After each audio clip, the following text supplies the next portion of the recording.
Yo, GG's, Dandadas, Hyenas, Scuba Dogs who learn from Scuba Steve. What's criminated, y'all? I rock who's the King X. Don't forget the Kennedy doing his Milliman March right here on YouTube. We conducting ourselves the most highest, Dandada. We've been out 2025 permits right here, Dandada. God chose you because he knew he could trust you. God's best kept secret. You don't mind me, nigga. I went to the dentist today, Dandada. And that's how you know I'll be on grind. I'll be on grind mode, Dandada. I went to the dentist today, Dandada, and got a filling or a crown or something. I got something that placed there, Dandada. So while that shit's placed there, we still grinding out, GG. You know what I'm saying?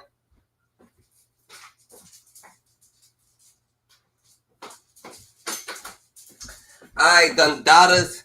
This for Dolph, nigga. We standing our business for Dolph, nigga. We gonna tell you what it is, Dandada. This nigga Govan Hernandez, Dandada. He thinks that he got it all figured out, Dandada.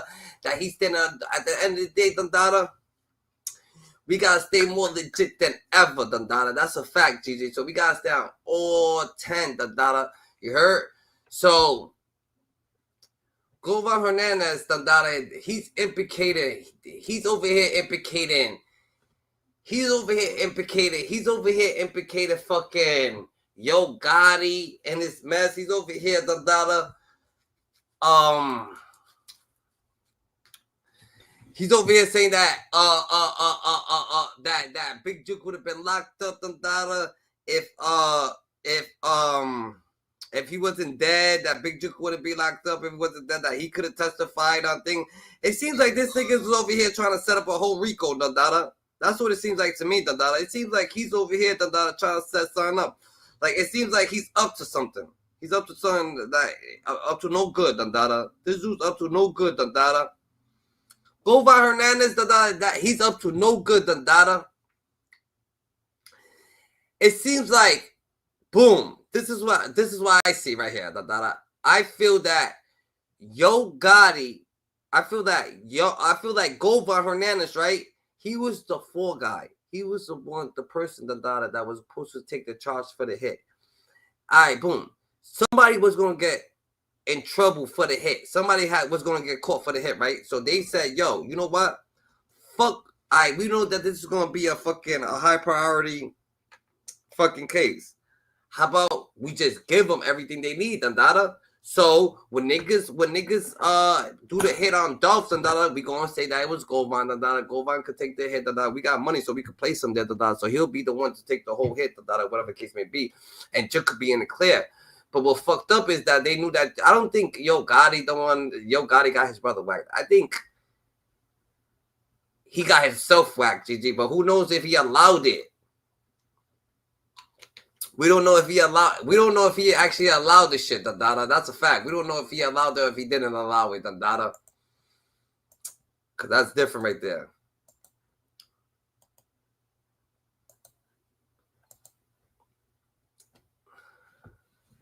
So Chick gets brutal real motherfucking quick, Dandada. This motherfucker, we gonna spin the block for Dolph. He thought it was over, Dandada. This for fucking Dolph, nigga. It's always gonna be for Dolph, Dandada. But he's saying a lot, yo. This nigga Govan Hernandez is saying a lot, Dandada. But we gotta give a shout out to what's his name? We gotta give a shout out to your boy. No Jumper, Dandada. No Jumper actually got him to speak up, Dandada, a little bit more than with that. But I try to keep him, you know what I'm saying, keep him good and shit like that, Dandada, you know what I'm saying? No Jumper actually got him to say a little bit more extra shit. But you know,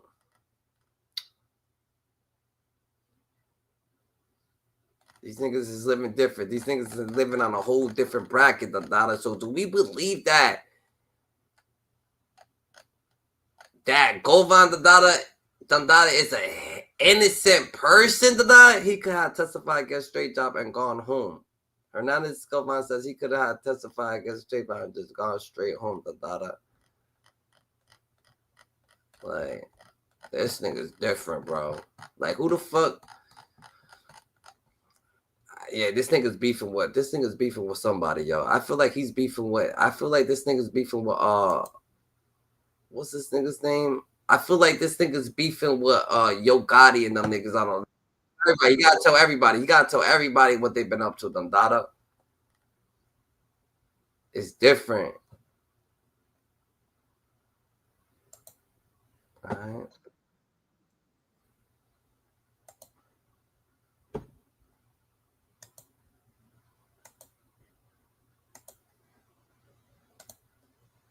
Jook would have been knocked off. What?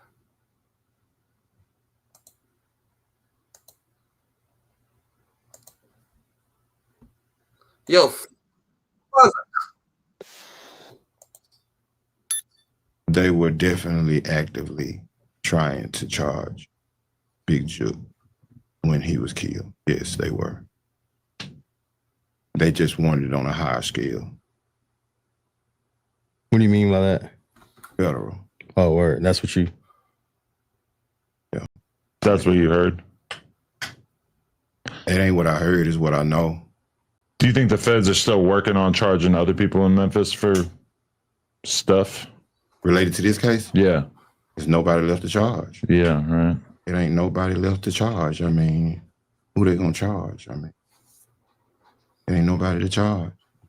What was your moments like sitting in that courtroom? You say ain't nobody else to charge because Big Jook is the one to get the hit, Dada. How the fuck you gonna charge someone? Big Jook dead, Dada. Yo Gotti don't got nothing to do with it, and you never talked to Yo Gotti, but he claimed that he talked to on the phone with Yo Gotti before, Dada. Shit's about to get real spicy, real motherfucker quick. This nigga claims he knows PRE members, he knows Young Dolph, Dada. This nigga just blatantly blabbing along, Dada. What's up with this man, Dada?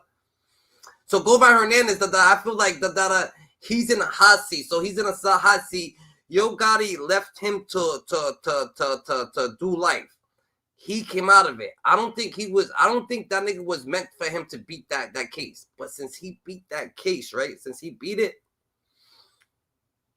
Yo Gotti, he got beef with Yo Gotti, so he's trying to tell Yo Gotti, yo, give me some money or something like that, or I'm gonna be giving out hints, Dada, on on everything I was doing, Dada. Because why we be like, yo, that I don't got no beef with Young Dolph. Yo Gotti got beef with Dolph. He brainly said Yo Gotti's the nigga who got beef with Dolph, that he has no beef with Young Dolph. It was just Yo Gotti got beef with Young Dolph. Yo Gotti's the one that sent the hit out. Yo Gotti, he practically saying, he's like, yo, why would he kill Young Dolph for Yo Gotti? He's saying.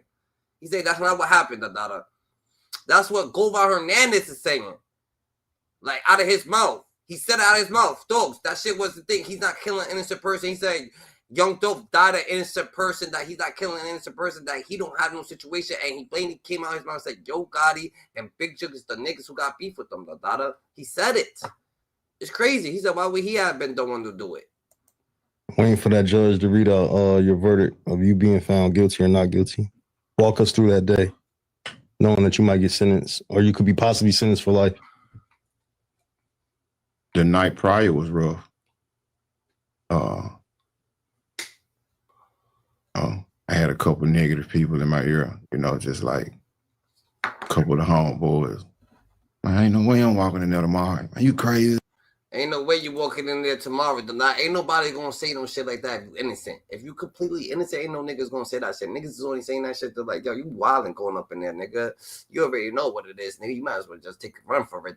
Someone completely innocent, oh yeah, no way to go to court. Don't go to court, nigga. You ain't completely innocent. Nigga, you completely innocent, and you could walk in there, like, yo, I know I didn't do it. Now, you was to get charged with it, you like, oh, what the fuck? That shit will flip your world around.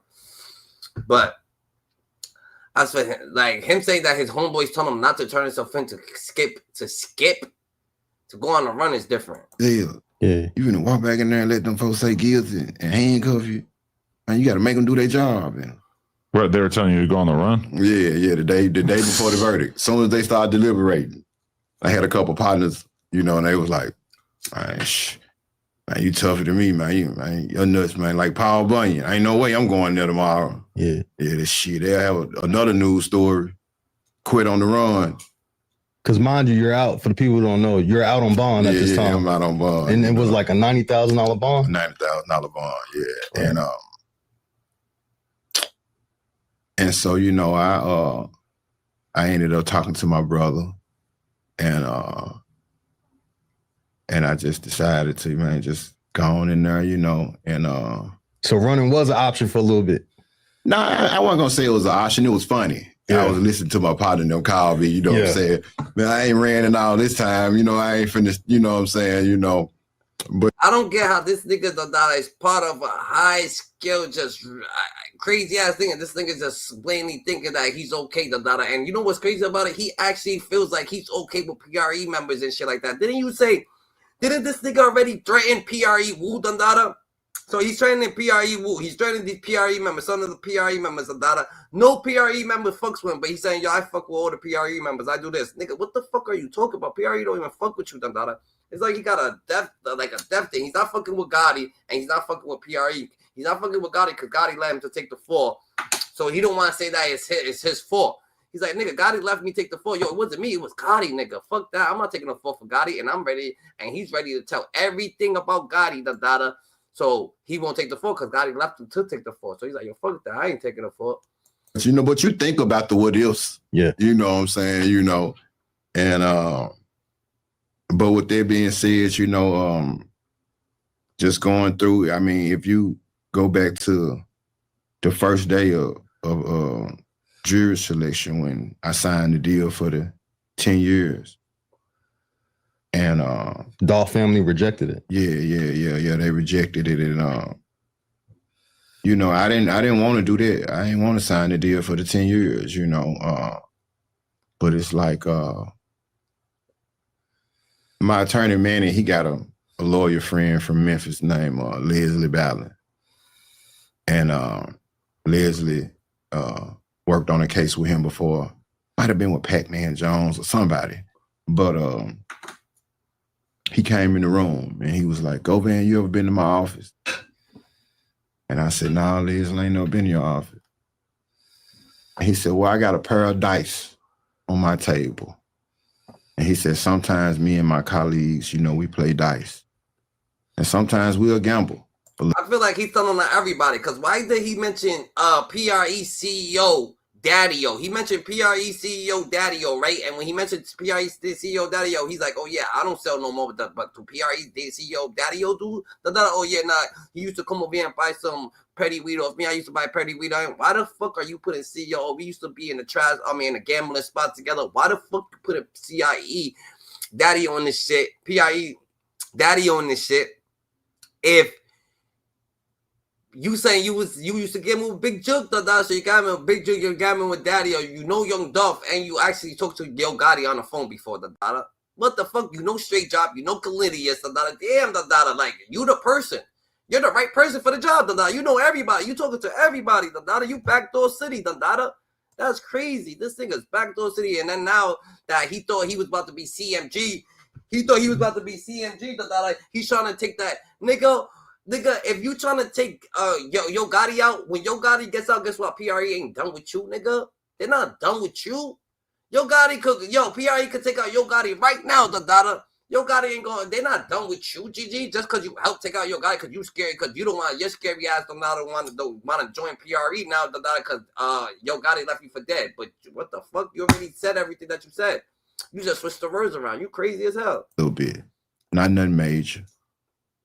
He said, but when we do gamble, you know one thing that I don't gamble? I said, what's that, Mr. Ballin? He said, nothing that I can't afford to lose. He said, Govan, you got a son, 2 sons that love you to death. You can't afford to lose your life. Take the 10 years. And so when he said that, just me being in the streets, it made sense to me. You know, why play with my life? Why, risk everything?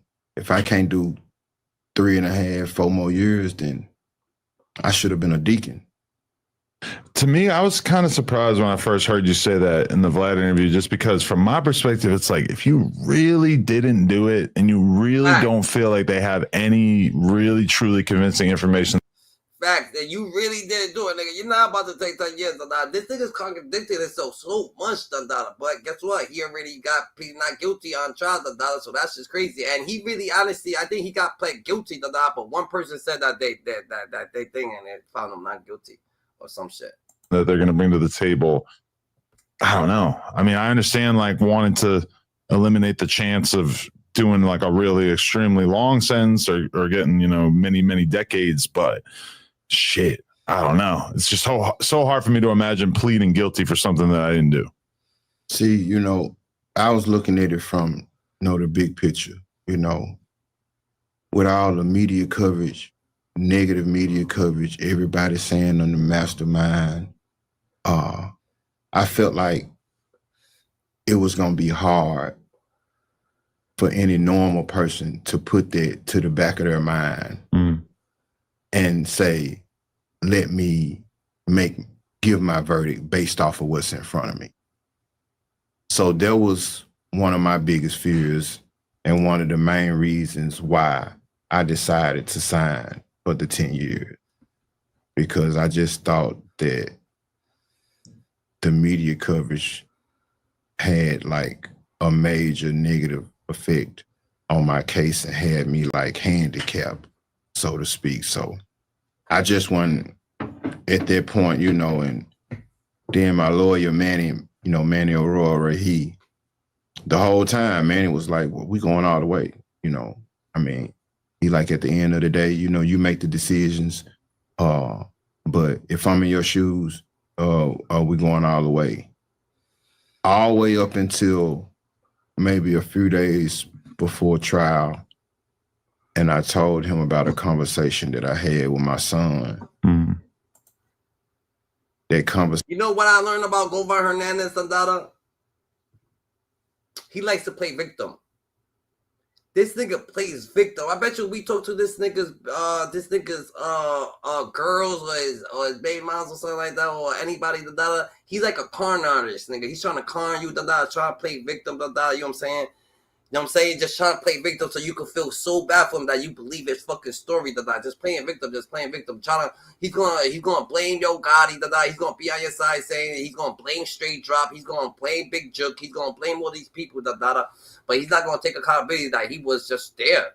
He admitted that he was there. You was there when people was talking. You was there when people was talking about shit. You was a nigga. You were accountable, nigga. You take all accountability, You was right. Like, not that you gotta get you gotta get in trouble or go to jail, but niggas is on your heels, nigga, cause you a fucking con artist, that motherfucker, you a big con artist. Conversation kind of made Manny change his tune a little bit because he has an autistic son as well, but the conversation that I had was with my 15-year-old, not my autistic son. And he was just like, you know, if based off of the evidence that they had, if I lost. You see? He had a conversation with his 15-year-old son that this nigga's gonna say, oh, he had a conversation with about autistic. So, nigga, he didn't even talk to your autistic son, but you wanted to put it in there so we can feel bad. Oh, he has an autistic son. You want us to feel bad, nigga, that you got an autistic son? Like, what you talking about, bro? No, like, that's crazy, bro. Why you keep throwing that in there, Dandada? And what makes your son so autistic? That the doctor said it? And lose my life, you know, and be gone from my son. He was just like, you don't know. He just said it would have affected him as well, you know, and he said he probably wasn't able to practice law anymore after that. And when he said that, you know, it kind of made me feel like, you know, he really invested and he really care about me, you know, my son, and just knew that he was a genuine person for him to even say that, you know. And because he asked me, he was like, Govan, can you do some more time? I said, it depending on how much it is, yeah, I can do it. And so when we came with the 10, I just felt like it was the best thing to do, and did it, and they took it to the family, and they said no. So here I am. Evidently, you know, it wasn't meant. Now he's trying to play Dolph people. He's like, yo, it's Dolph's people's fault I'm here, Dandada. Dolph, if y'all don't like it that bad, Dandada, y'all should let me take the 10. But y'all wasn't willing to take the 10, Dandada, so y'all wanted me to go down forever, Dandada. But what I was charged with wasn't a forever thing, Dandada. That's what he's guessing, Dandada, but it's crazy brutal, bro. It's a crazy fucking shit. This for fucking Dolph, nigga. This is for Dolph. We slided for Dolph, GG's. This is for Dolph. Like, damn, Gigi, he's different. Or now he's trying to blame the family, Gigi. Now you gonna blame the family, Dandada? And if rumors, and then he claims that it's rumors that Hernandez Govan reveals why Gucci Man Yo Gotti will never be friends again. All right, how that shit work, Dandada? And then the car was left outside his house. Like, oh yeah, yo, this is different.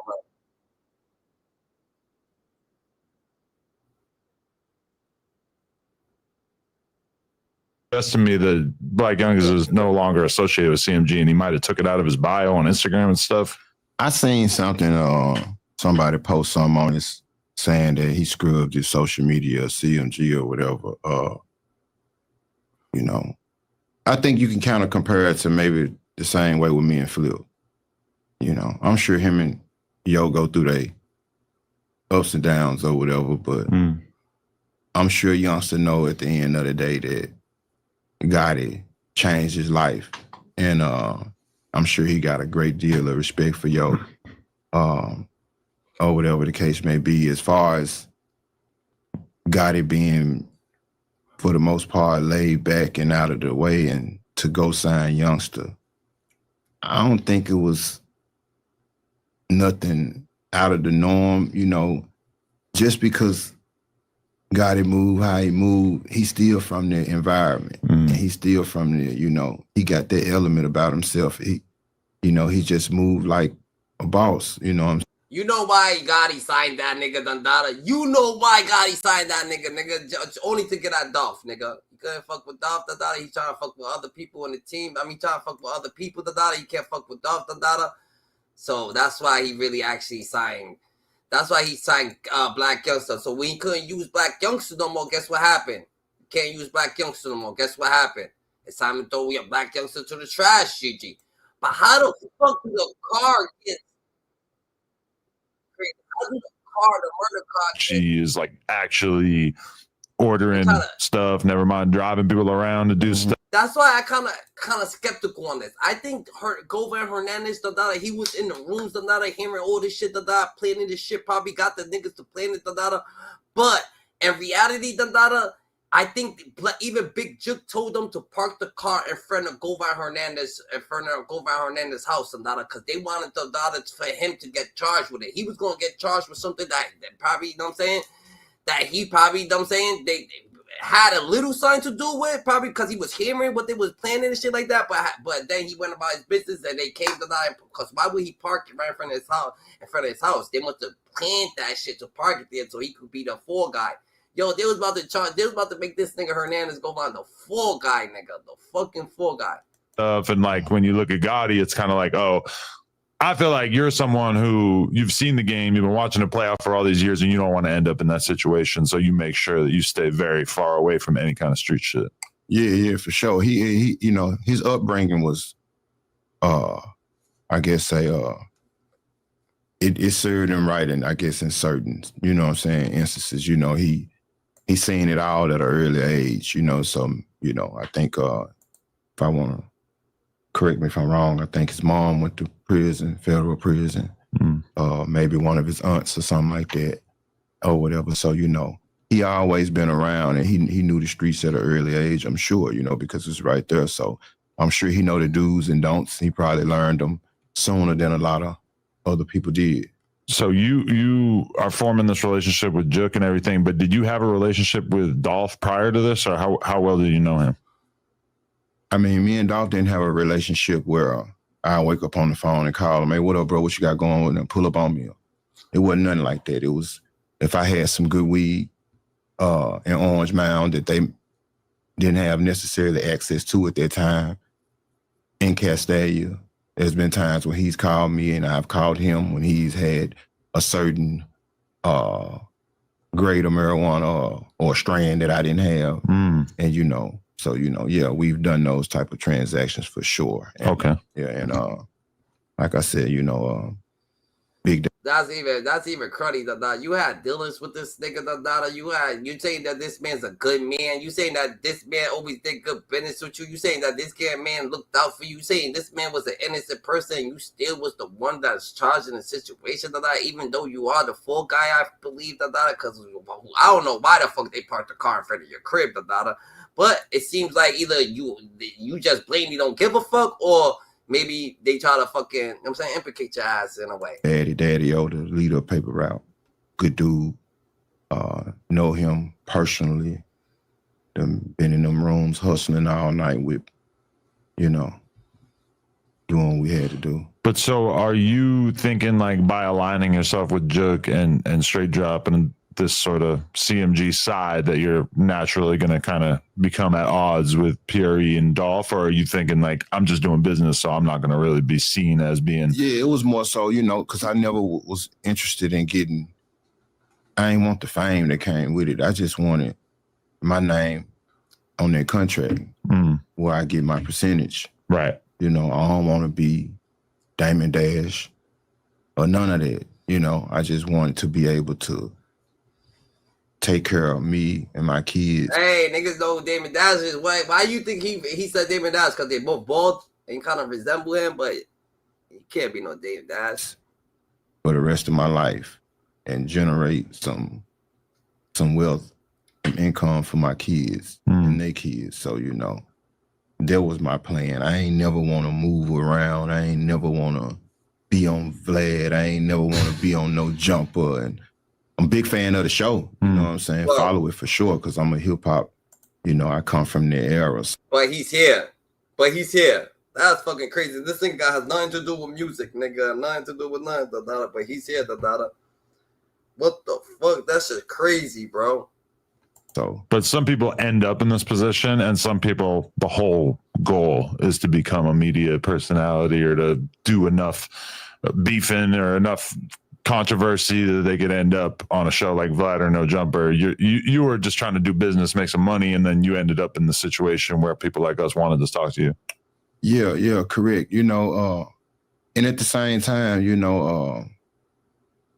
I always been, I who don't like money. And so, if it's a situation where I could potentially capitalize off of negativity, then I'm gonna do it, So I've been seeing a little, backlash and people saying things about my channel, my YouTube channel, which is at quitpics.com.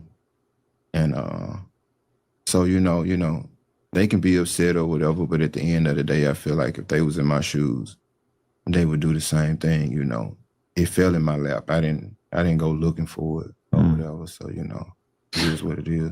Yeah, it is kind of weird because you're like famous for something that you didn't do and that you weren't found, that you were at least not found guilty of. But it's like inevitably like some percentage of people are going to view you as essentially taking credit for the charges that you beat by doing media, talking about all the charges that you beat. It's kind of like a tricky role for you to be in, huh? Well, yeah, for the ones that think like that, I think they should, maybe watch the Vlad interview. I ain't never been a goofy to take credit for something that I played no parts in. I absolutely, positively didn't have anything to do with the murder of Young Dolph. I'm gonna give you an example, and I ain't get this to Vlad. I've been in the streets a long time, right? It's crazy. This nigga didn't have nothing to do with the Young Dolph situation, right? But he says that he was there when Khalid Smith, that he introduced Straight Drop to Big Jook, and he introduced and Khalid Smith says that he introduced Straight Drop to him, and that he only knows straight job. They don't know each other from hanging together or nothing. They only went on a couple drills together. That's all they know. They only know that they know each other only because of Govan Hernandez, and they only went on. They went on that PRE Woo, the PRE Woo drill. They went on it together. The Kalia Smith and the straight drop dude. And they saying Govan happened to be around the situation. Implicated in the situation. So if he's implicated in the situation, you put them together, and you know the PRE, and you know. You say you know Young Dolph. You say you know Big Jook. You say you was there when Big Jook was making the plan. You say you was there, but you wasn't talking about that. You was talking about a deal. You say that you know Daddy-O. You saying that you know Young Dolph. You saying that it's like you know a lot of with everybody, GG. Like, what's up with you, Dada? It's so fucking crazy. Like that's fucking crazy, GG. How much you fucking know, GG, right? That's nuts, GG. I think you could say I probably jumped off the porch maybe when I was maybe 16 or something like that. I was gambling before then, but I wouldn't necessarily call it jumping off the porch. I started getting money, started like dealing drugs maybe when I was 16. And with that being said, I was probably, when Dolph got killed, I probably was maybe, 41 or some shit like that. I mean, I've been in the streets a long time. What idiot, gonna go on a drill, conspire to kill someone as famous as Young Dolph and agree to park the car across the street from his house? Like, some shit just don't make no sense. Yeah, that is not what you do. You burn the car, destroy the car. I've been on this street 40 years plus. They should have asked him, did you see the car? What would it have, what was your thoughts when you see the car on the news and you see the car parked across the street, Like, what was your fucking reaction, Like, what you was thinking, No, everybody on the street, from the older people, the younger people, everybody. Why would I park the car across the street? Nigga, before they was looking for people, they was looking for the car. So they had the car plastic all over the news outlet.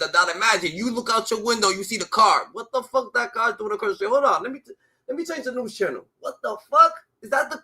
Yo, that looks like the car. Nah, I don't that must not be the car, Like, you know what I'm saying? Straight dropping up niggas just park the car right there. Street from my house where I sell drugs. You're saying that that's something that some knuckleheads who did this might do, but it's definitely not something that you would have. If you were a part of the conspiracy, ain't no way you would have told them to do it a lot smarter than they did.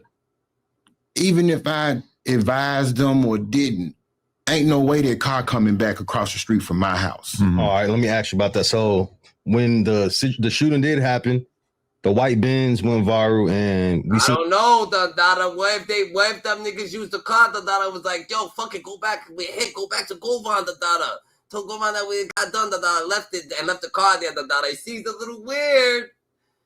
And what if they was like, oh shit, they got hit, they got shot or something like that. They was nervous, they just went back to the car, Like, they went back to Govan, little nigga shit. Like, yo, when something happened, the little nigga just call you, yo, this shit happened. Like, why the fuck you calling me? Why you calling my phone? Like, don't call my fucking phone. Oh shit, nah. Why you calling my phone? It seems like they was some fucking dumbass little store runners, Then he put on the hit, They got so scared, They ran back, they wanted their money, so they went back to Govan. Govan said, yo, take that shit out of here, They just ran off. Who knows? Pictures of it outside of I guess people was calling it a trap. So you saying that was your home outside across the street was where you was living at? Well, the yard that the car was found in. Yeah. My spot was directly across the street from it. So. And that was such a smoking gun when that information came out that we were like, oh, now we know exactly how this situation played out. Yeah. And you would think that, especially if you don't know the dynamics of my street that I grew up on. Yeah. Like, I had a god brother at one point named Bobby Carter, and he's deceased now. That's how I met Cornelius, through him. He brought him around. And with that being said, Cornelius was on that street before I was even released from prison. based off of, you know, Bobby. You know, he had a pass to be over there on the strength of Bobby. So he didn't need me to be on the street chilling or whatever the case may be. So when the car was parked at that location, if you don't necessarily know that he had a relationship with Bobby prior to me, you don't know. The only reason you think he might park that car on the street is based off of me, of me and his relationship. But he was on that street before and Bobby's the dead nigga, which is not Bobby. Bobby, they trying to say it Bobby, but Bobby's really still alive. Well, Bobby is got a different name, so they trying to say it was Bobby, but it's really someone else. They just not mentioning the data, whoever it is. The data even got released from prison, and it was with Bobby. You knowing both Straight Drop and Cornelius, why would they? You gotta find out who's Bobby. And not Bobby the dead nigga that he's trying to say that's why he's there. Bobby is the person that he's saying, you know what I'm saying? That let Cornelius do that. They parked that car there, if you just had to guess. If what was reported is true as it relates to him being shot, I just think they panicked, maybe. From what he testified to, he said Justin was shot, grazed as well. In the shoulder or? In the back or something, I think. And if that's the case, you know, if you just coming off a drill or a high-profile drill like that, both of y'all shot, I just think they panicked and wasn't thinking. You know, that's the only sense I could make of it, you know. Because they shot multiple music videos. Straight Drop had multiple music videos in that same yard of the house. So everyone was like, why would you? Well, I wouldn't say multiple. He only at least one of them. He had one. All right. And yeah. And so, you know, with that being said, if you got a video that you shot in the yard, you just made more sense of it, Remo. Why would you park the car you just killed off in the same yard where you shot a video with? That's panic. That's the only thing that I could think of. I done been in them situations before, you know, so it's like everything happening fast, you know, so, you know, and it definitely wasn't a conspiracy, because if it was, they would have had something better than that, you know. Outside of Bobby, what was you and Cornelius's relationship? How did y'all start getting around each other and build a better bond? You saying before Bobby introduced me to him, or you saying or after? Outside of him, because you said you met him through your cousin. So like y'all obviously grown your own relationship. I met him through my god brother, you know what I'm saying, or whatever. And you know, so he was addicted to pills, you know what I'm saying, X pills or whatever the case may be. I had access to him. You know, I always been a hustler. You know, it's my past life. I don't sell drugs and nothing like that no more. But that was Yo, this nigga selfish. This nigga Govan Hernandez, he's mad selfish, GG. He's the type of nigga that he said that he ain't fucking with Straight Drop. Straight Drop's a straight killer, he's an innocent killer, He says that that Cornelius Smith, he ain't fucking with Cornelius Smith because Cornelius Smith just a junkie, He says that fucking that big Jook, is the one that planned the shit, He was gonna go down for the Fedz situation, GG. And he also says that he just blaming everybody. He just blaming everybody else. But I'm saying he played Yo Gotti's. Yo Gotti's the one that sent the hit. He didn't say that Yo Gotti sent the hit. He said Yo Gotti's the one that got beef with him. He don't. So why the fuck would he be the one that's got that thing? You know what I'm saying? Then he's trying to say that his child passed away. That it has nothing to do with the situation, with the Dolph situation. But niggas is saying that, yo, but it's like it happened. But people saying, yo, and he wasn't even like, he don't got no sympathy for the situation. He's a selfish character. He got a selfish character. With paper route wool. It was a time when I overheard a conversation and his name came up. Me being the kind of person that I am, and so like I'm big on loyalty, like, you know, that's like one of my pet peeves. Like, you know, I got a few dudes right now that I would have threw it all away for and risked it all, like with no hesitation, that I never deal with again. And that's because of the disloyalty and how they did the total opposite of what I would have done had they been in my shoes. And with that being said, I'm just so big. Even if I hadn't communicated with you, he thought about Gotti and shit, and everybody leaving him on the case for dead. They stopped. They called up. They just stopped picking up the like they did him dirty. Big Jook, all of them. In years, and this is related to Paper Route Wu dad. You know, me and Tang, we had a relationship back in the day. Like we used to mob together every weekend to the clubs. Like that's how you know this nigga is fucking got no thing. First of all, you know Paper Route Wu's fucking Paper Route Wu's dad, right? You used to fuck with him, You saying you used to fuck with him? You used to fuck with Dolph. I used to fuck with Daddy Yo, right? You used to fuck with these people, so you used to fuck with him. But you put Justin Johnson and fucking Hernandez together to try to get at his son. That don't make no damn sense. You fuck with him that bad, you wouldn't have got involved.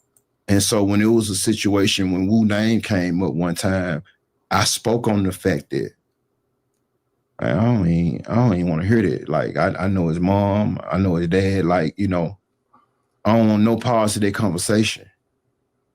And you got 4 years. More. This nigga saying he was there when people saying that they wanted to body Paper. Yeah, we're about to body Wu. We gonna go get at him.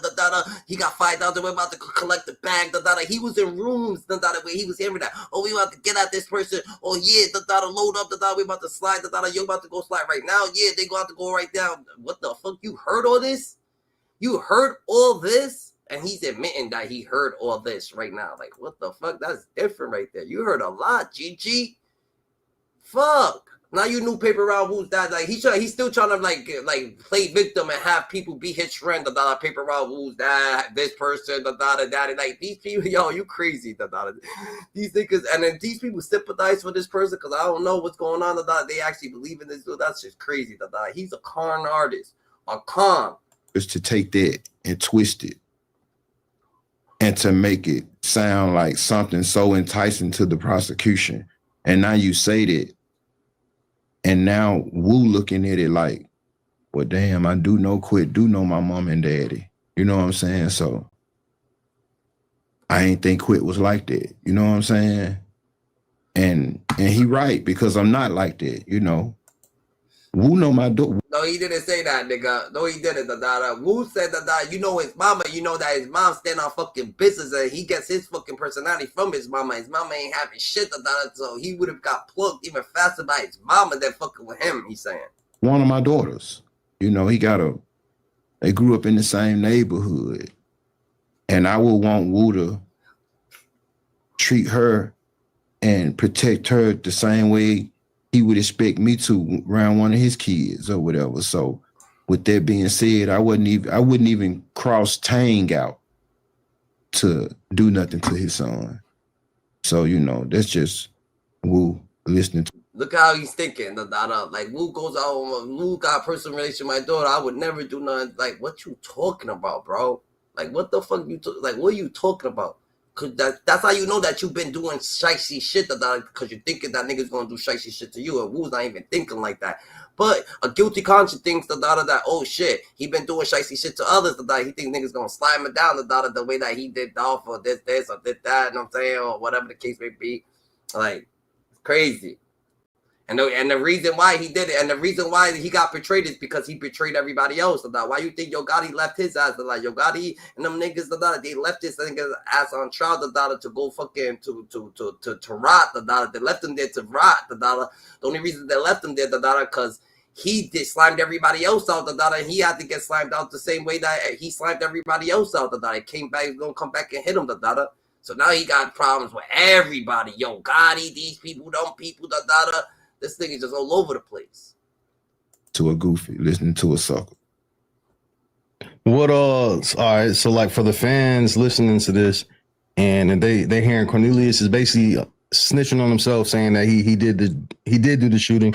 But what incentive would he have to lie on you and say that you were supposed to break down 100,000 with him and Jook? Why throw that in there if there's no truth to it? To keep from getting the death penalty. So he can go home soon. if that ain't incentive, I don't know what it is. Like, you can't come up with nothing more attractable than that. Like, And right now, his trial hasn't started yet or anything. it ain't gonna be no trial. He just testified in 2. Yeah. What, he gonna testify on himself, against himself? It's over with. It's over with. He did his work. You know what I'm saying? So, yeah, he finna get his stamp and go do his time. Apartments.com will help you find a place so perfect you'll never want to leave. And neither will your friends.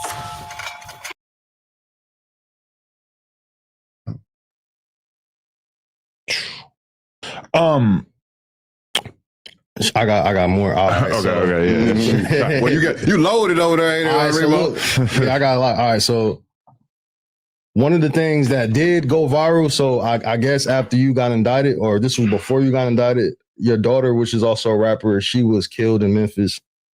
And people were trying to connect the Dolph situation to what happened to your daughter in Houston. Can you break down what happened to your knowledge and why people it ain't to my knowledge. I could just tell you the facts. Yeah. You know.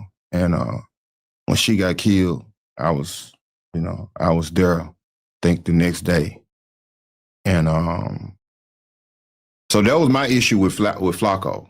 Like, you know, and I think I texted Adam about it a couple times or whatever. Look, he sued that him and Flacco had a little back and forth, Dada. Like, yo, Dada, show some fucking remorse, Dada, to your child, Dada, that you, Dada, would blatantly disrespect, Dada, talk about fucking sending this and doing it. You already know what type of nigga this nigga is, Dada. Like, yo, those messages was fucking crazy, Dada. Like, but they try to say the message was so crazy that the mom's boyfriend popped him 7 times. He got shot 7 times by his daughter's stepdad, Dada. So imagine that. Prior to that, I never had an issue with him. My issue was that he was promoting the narrative that she was killed because of the CMG paper route or the issues my involvement in the case. And I just didn't appreciate it because it just was so. And I look at Flacco like a credible blogger. You know, I don't look at him like no goofy to just wake up and just post shit just because for clickbait. Because there are people who just make shit up. Yeah, So they use the title. Flacco's trying to get to the truth of the matter. But he had already stood out to you because throughout this whole Dolph thing, he was kind of at the forefront of reporting on a lot of shit. He was already covering on it. Yeah. You know, and so, you know, and with that being said, in my opinion, in the hip hop world, I think Flacco word matters. Maybe that's the wrong word. I think people take him to be a credible blogger, and they probably look at a lot of the things that he says to be factual. Bro, what you saying is just what this dude's saying, Dada, don't even make sense, Dada. This dude's a fucking liar, Dada. Like, he's one of them fucking pathological liars, Dada. Like, always fucking look at him. Yo, this is crazy. And so when you promoting this, and when it's just totally false, it rubbed me the wrong way. You know what I'm saying? Like, because I'm thinking the Flacco that I think that I know of did the necessary homework. Like, go get the police reports, go get the statements. All of this shit is public record. Like, and these little boys told everything. The dudes who were involved with killing her? Yeah, who got arrested. Was it 6 people charged? Yeah, it was like 6 people, you know what I'm saying? A couple girls and everything. Yeah. And it was just a robbery attempt. Man, they seen my daughter in the club, knew her jewelry was real, knew she was a close friend of Lil Uzi's, and they decided to follow her and to try and rob her. These little kids was from some part of Louisiana. They was migrated to Texas after Katrina and with their parents, and you know what I'm saying, and ain't got no type of ties to paper route whatsoever. Little kids, like babies. I think one of them was maybe 17 or something. And they told everything from top to bottom. And you don't think that if these kids were contracted by paper route, and they done told every fucking thing else, including their social security number backwards, yeah, that they wouldn't tell on the people that hired them to do this. Like some shit just don't make no sense. All right, that's good. That's good that you over there. You sticking up for a paper route. It's good that you're sticking up for paper route. It's good that you over there. Trying to get paper route the situation. Because you know the truth. So you trying to play. Oh yeah, I'm gonna look out for you right here. So look out for me. Do it for me with the Young Dolph situation. I mean. It's a little sketchy right there, It's a little sketchy for us to be like, yo, you gonna sit there and be like, yo, Paper Route don't got nothing to do with the situation, cause he want Paper Route to do it to him. Like, oh yeah, you got nothing to do with the situation, cause nigga, I don't know, You say you know Cornelia Smith, you put Cornelia Smith with Justin Johnson, they met each other. There's a lot of shit that goes on around you, But it could be just a coincidence, though. You're right. To me, you know what I'm saying? Like, and another thing, if Paper Route had something to do with my daughter being killed, I wouldn't even be here conducting this interview with you. Hey, Devon Masson, mind games at fast food and warehouse jobs all America. Mind games, dirty mind games, workplace relationships, attitudes. What you say, GG? They wildin'? So, you know, that was my issue with it. Do you think that Flacco knew the truth and was avoiding it because the title of like this dude's daughter got killed over a beef that he was involved in? That's such a good title, such an engaging idea from the perspective of a media person. Do you think that he was like intentionally turning his head away from the evidence that would have disproved it? I think Flacco had and has the resources to go and confirm if something is true or not.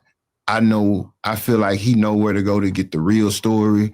I think he ignored doing it because the storyline that was in front of him was so attractive. And he like, the hell with the truth. Let me go with this. I think this is going to generate the most views.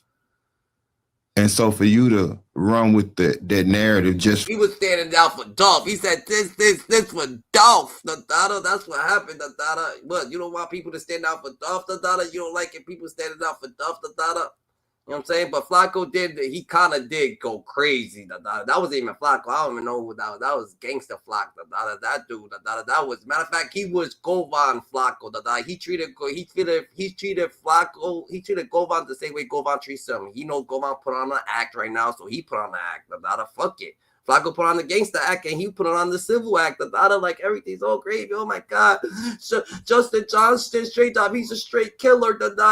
Oh my God. Cornelia Smith. All he was doing was coming over here and buy stuff off me. Oh, Big Jook was just trying to sign everybody. The car was parked in front of my crib. Like dogs.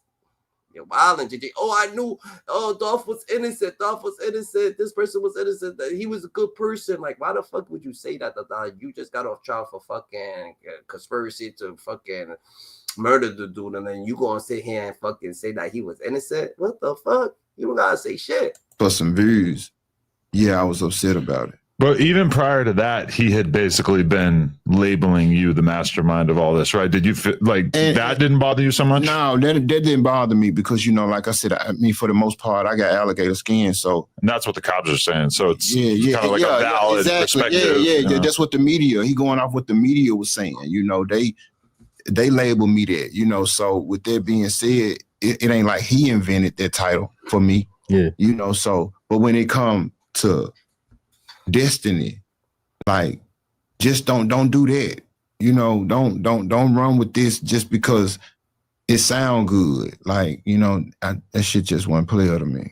Yeah, and I feel that. Do you feel like also maybe he's seen, because people were confused by the post you made immediately, or maybe not immediately, but like a day or two after. But I think you went on Facebook and you kind of like said that it probably couldn't have happened. It wouldn't have happened if your daughter didn't look up to you in a way. So maybe people took that quote that you made on Facebook or that tweet or whatever. Have you ever went and checked out my daughter's music? Yeah, I seen her music. You listen to what she be saying? Yeah. What's your judgment on it? Yo, From the post, I can see you say, this dude's an asshole, though. What the fuck? He said, do you listen about the music that his daughter be making? Do you listen to what she be saying? What the fuck that gotta do with anything, bro? It's music, bro. Like, what the fuck does that mean? Anybody, she's a fucking girl, That was your child, This dude's crazy, bro. This dude thinks he knows, yo. He's a different type of person, Different person. And then he's saying that he knows He dropped hot to the point where it would be a go. Gucci Man and Yo Gotti's beef. When he was leaving, and that's when he was approached by Cornelius and Bobby. And Jook kind of just shrugged it off. He didn't really take it. He didn't really pay attention. Who's Bobby? You see, Bobby's the dead dude. He's saying. You see, what the fuck? He said Cornelius and Bobby approached Big Jook. What the fuck are you trying to say? Bobby's dead. Like, what the hell? Who's Bobby? Is Bobby Gotti? To it or what? I mean, you know, they did get to have that conversation with him. Probably. Yeah.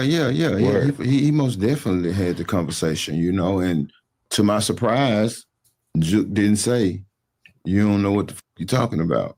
Yeah, Jook knew what he was talking about. Matter of fact, Jook asked him, how did he know that?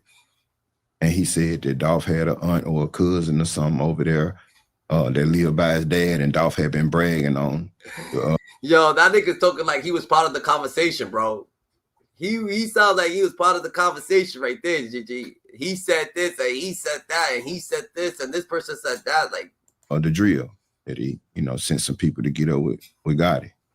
And Gotti was in the Rolls Royce bulletproof truck. What? Damn. Gets deep.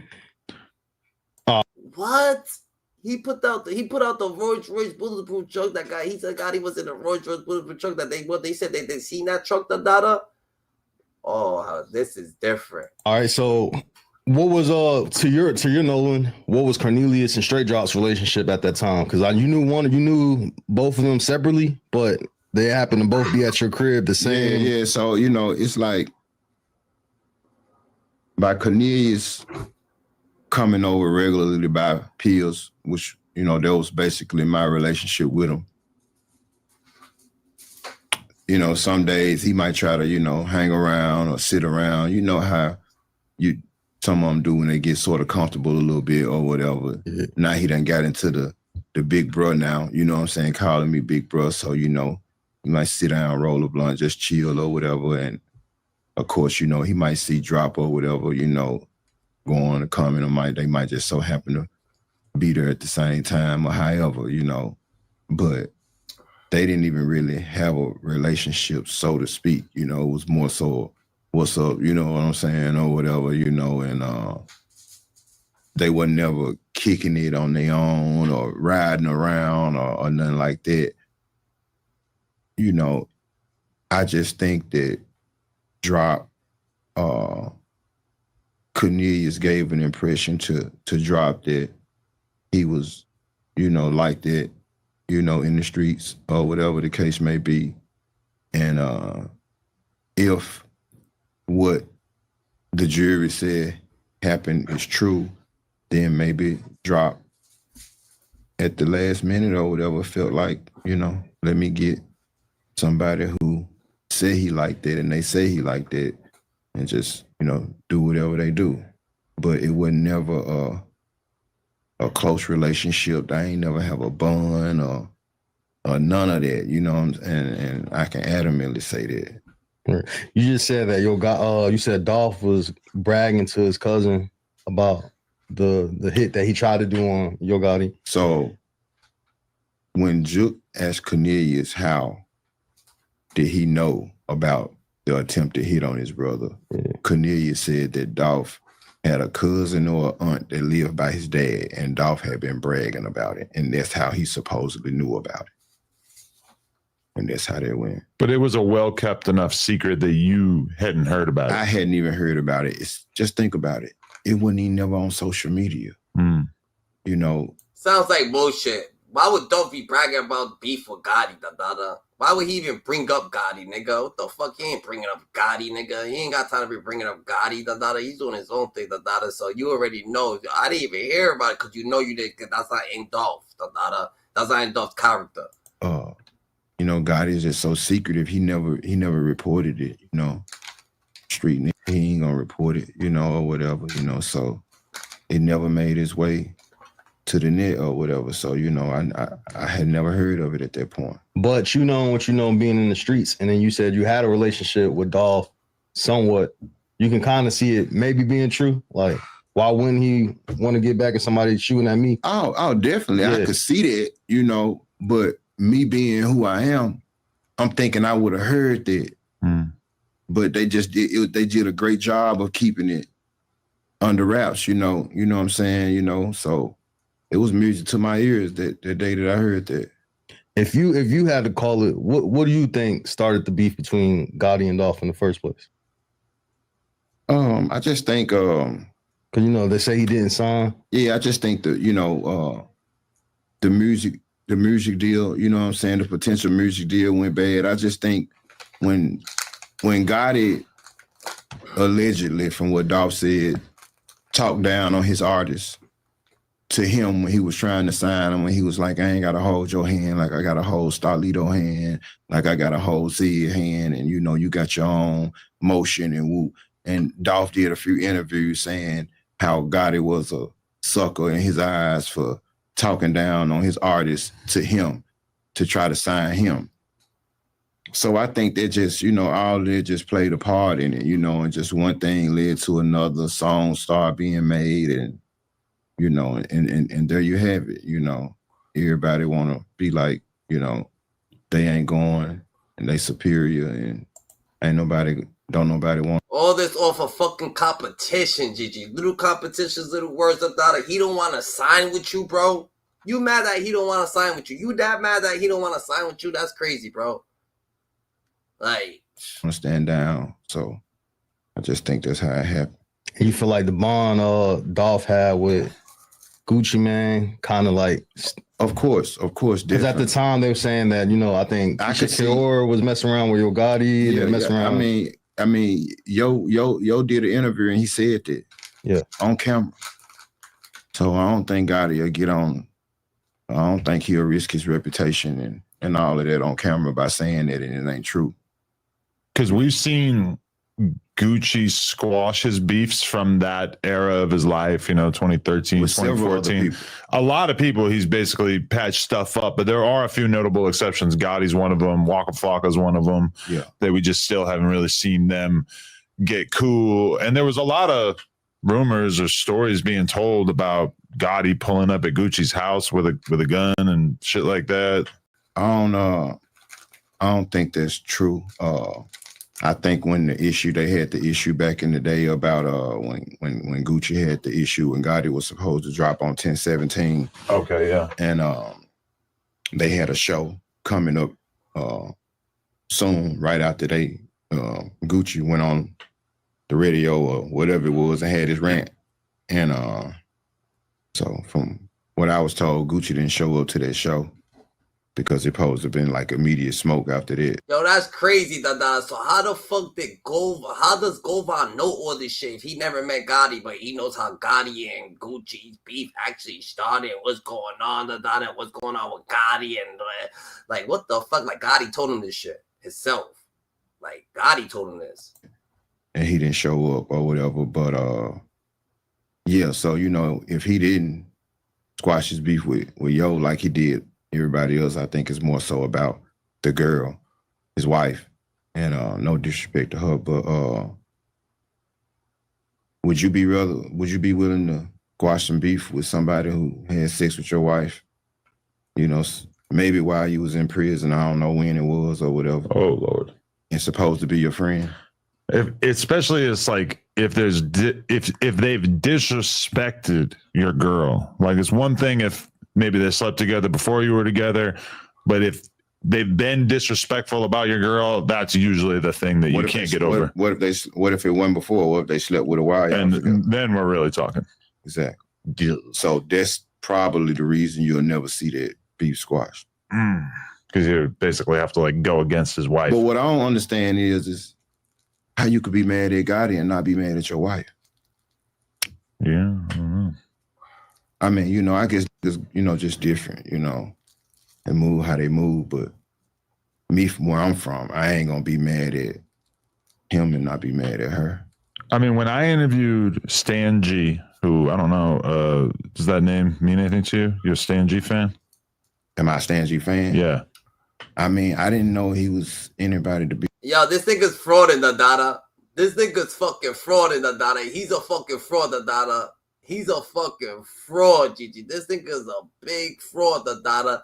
And at the end of the day, Dolph was saying that he fucked Yo Gotti's baby mom. So what the fuck you saying? And second of all, the data, this for fucking Dolph, the data. And third of all, the data, fucking you ain't really being honest on that. You're not being 100% honest. You're still like trying. You still trying to fucking. It's like you're throwing Yo Gotti under the bus, but still trying to like keep him clean. Like how the fuck you throwing him under the bus and still trying to keep his shirt clean? Like what the fuck are you like? It don't make no damn sense, nigga. This nigga's all over the place, the data. You a fan of? Well, he's a content creator, you know. We had him on here. It did pretty well. Some of the clips went pretty viral. Yeah, that probably was more so because of you and your fan. Okay.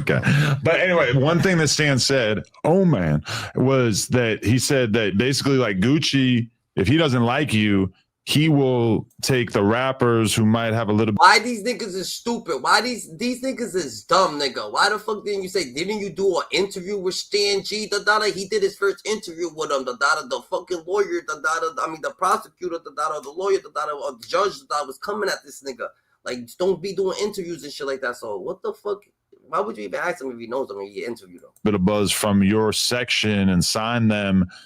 And basically, like, kind of go out of his way to create controversy or beef with dudes from your section, and that, in Stan's mind, is the explanation for why certain artists from Memphis got signed to Gucci, is basically because that was Gucci's way of sort of subliminally beefing with Gotti.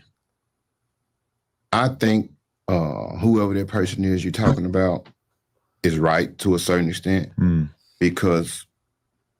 You know, for him to have it's talent all over the world, and he had hella interest in the artists here. I mean, well, in Memphis, and a lot of the artists that he signed were artists that was in, I guess, rival neighborhoods, things like that. You know, Gucci ain't dumb at all. You know, so I do think there was a way of like subliminally trying to. Antagonize Gotti, you know, or whatever. Like I'm going to get the talent out of your city. You supposed to be this big C. That's fact, the data. That's fact, the data. You supposed to be a big CEO, the data. Why you ain't got Pooh Shiesty, the data? What's going on? Why you ain't got Dolph? What's going on, GG? What's going on, the data? He was mad at that too. That's why, yo, the data, it was, yo, what the fuck? He was heated, GG.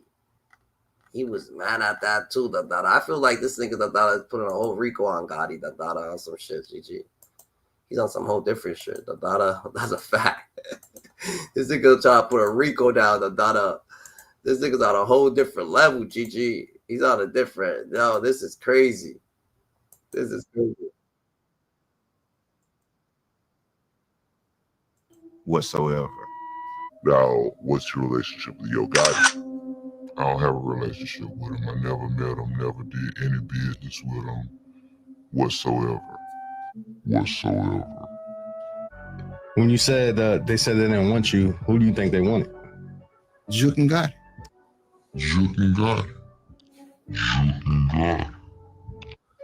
The only time I can remember having a conversation with Yo, but you can't use. He said, nigga, they didn't want me, nigga. They wanted Jook and Gotti. So why the fuck was you locked up? They wanted Jook and Gotti. Why didn't Jook and Gotti think they fucking? So you saying that Jook and Gotti played you, and trying to set you up, trying to drown you, trying to throw the book at you. That's what you saying? Jook and Gotti did that?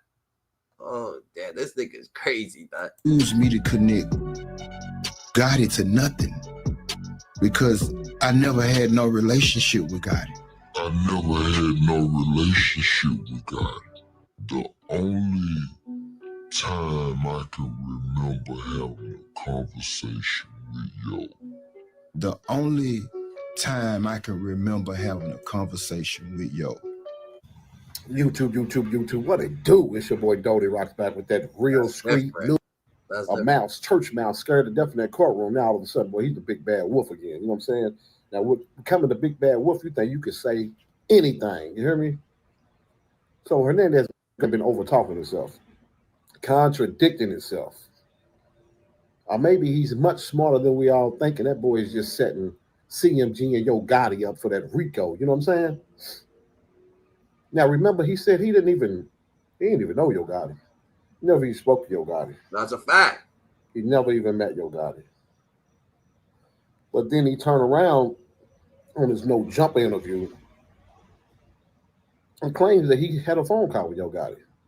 He claims that they knew some mutual people and they got him on the phone together and whoop, whoop, whoop. And so one of your aces is his brother. You say you never even met him, never even talked to him. Now you say you had a conversation with him because y'all had mutual friends. Well, I mean, your mutual friend would have been his brother. Now the lies, man, he just can't keep up with them, man. You know, when you tell a lie, bro, you got to tell another lie. Then when you forget one of them lies, you know, everything is just wrapped up and entangled in lies. You know what I'm saying? So that's where he's at right now. Now, I'm not going to lie, boy. Hernandez Govan been going back at the people who've been trying to come at him. He's been having some good intel. Really, the man is he's really articulate. He's a smart guy, man. You can tell by the way he presents himself, but he's just stupid. Nah, he's a con artist, Adada. He's a fucking con artist, Adada, but he, you know what I'm saying? It seems like he's trying to get back at somebody, which is probably Gotti, and I don't know what Gotti did to him, Adada. I think Gotti just left him to rot, and he ain't feeling that. As far as thinking he can say what he want to say. Like I said, either this is a play, which I'm leaning towards it's more of a play. Now, why would it be a play? Why would he want Yo Gotti and CMG, you know, getting wrapped up in this? When he's already done, he's done. You know, he's clear. There's no reason to get nobody else caught up in it, right? Or maybe he didn't get the money he thought he was getting from CMG and Yo Gotti. That's a fact.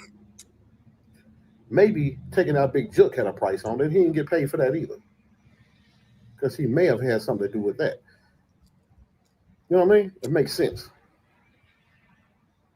So, is Yo Gotti not paying this man for the part that he played in the death of Young Dolph?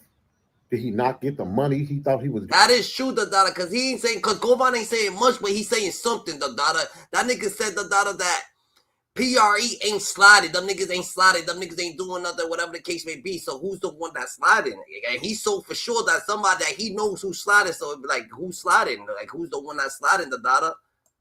It's just crazy. Because I'm telling you, it wasn't 100,000.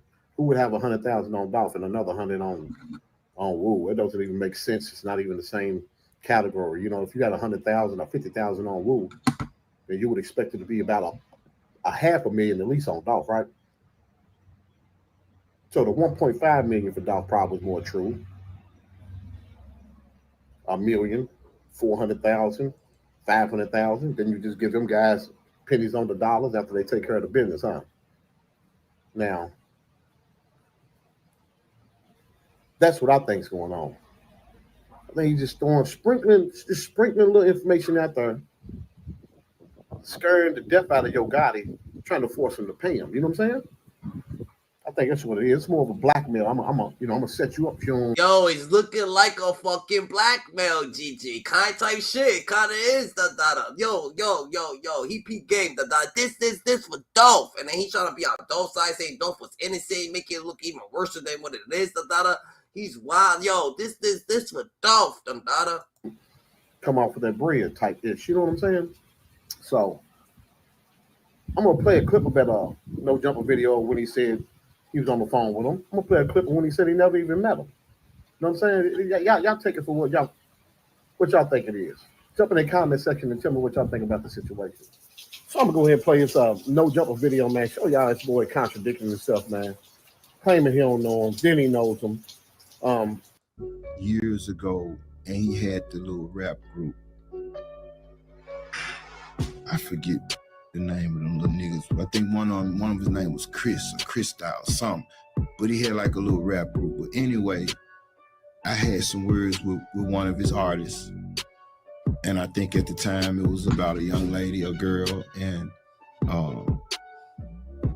I I had said a few things or whatever, and I guess the artist had went back and said something, and Gotti knew some people that I know, and they reached out and put us on the phone. And this was before Gotti blew up, you know, or whatever the case may be. I think this was around the time, maybe right before he signed with Birdman or whatever the case. And he just reached out and was asking me, you know, what was going on, you know, and, you know, could it be worked out or whatever? And of course it could. And we put it to bed. That was the only conversation that I ever had with this man, and that's on my kids' concerns, is when my previous attorney that I had before Manny, he reached out to me on Super Bowl and called me early in the morning and was like, Govan, what you got going? I said, I'm just at the house, Master, what's going on? And he said, I want you to meet me in my office. I said, you do know it's Super Bowl Sunday, right?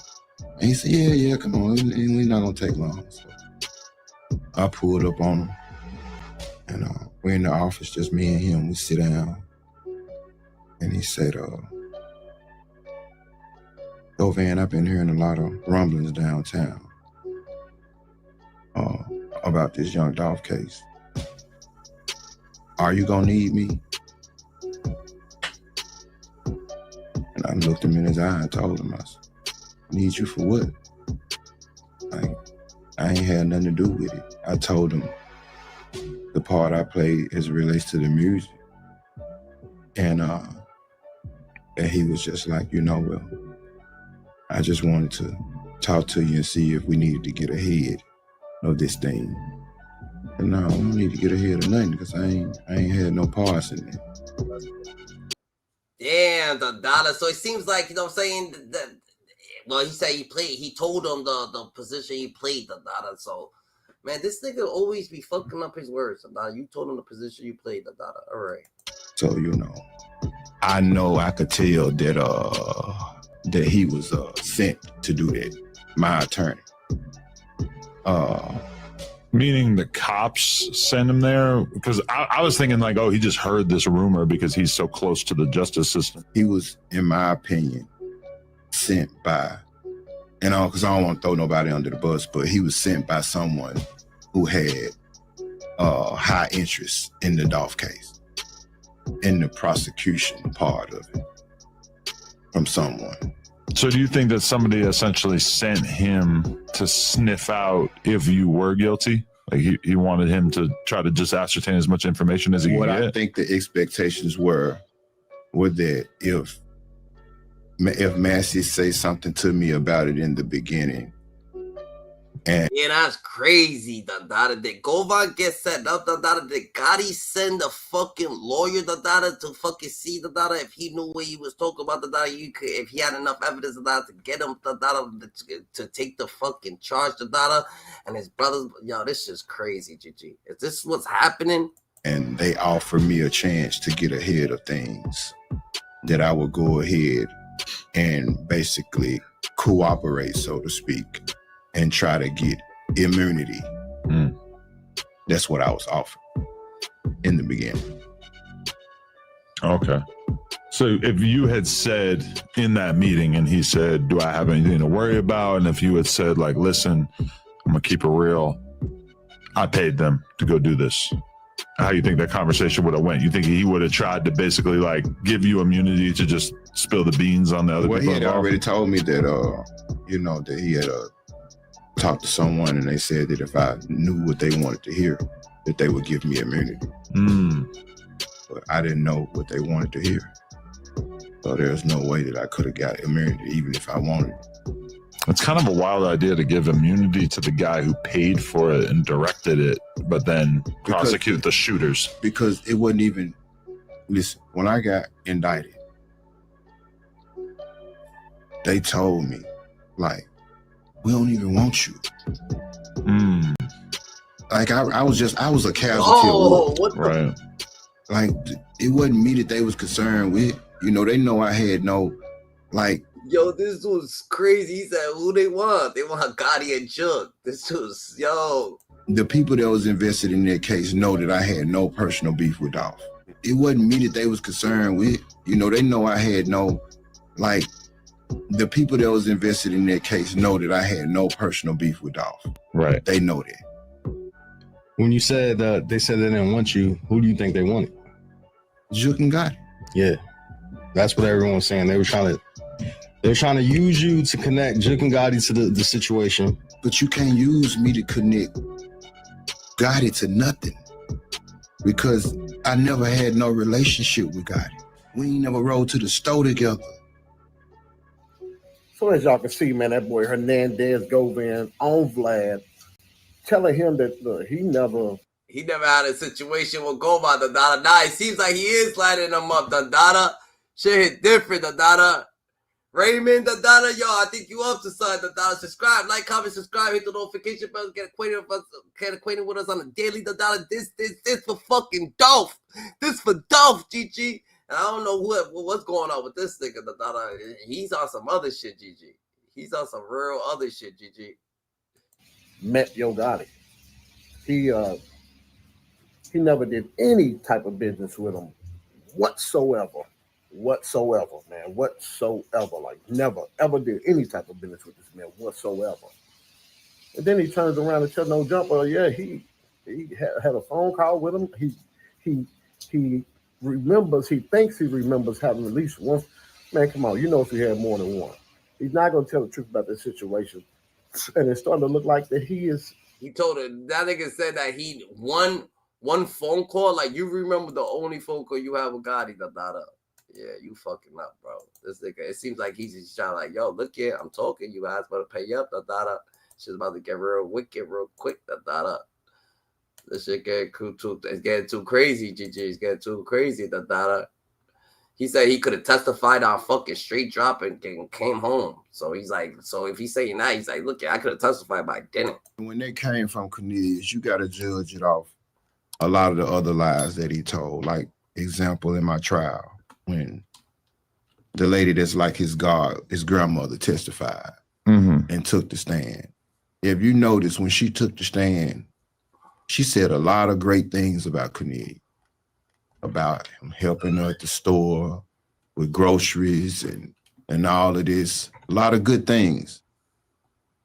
But when she was asked about when he said that she received $800 note from someone related to Justin or associated with Justin after the murder.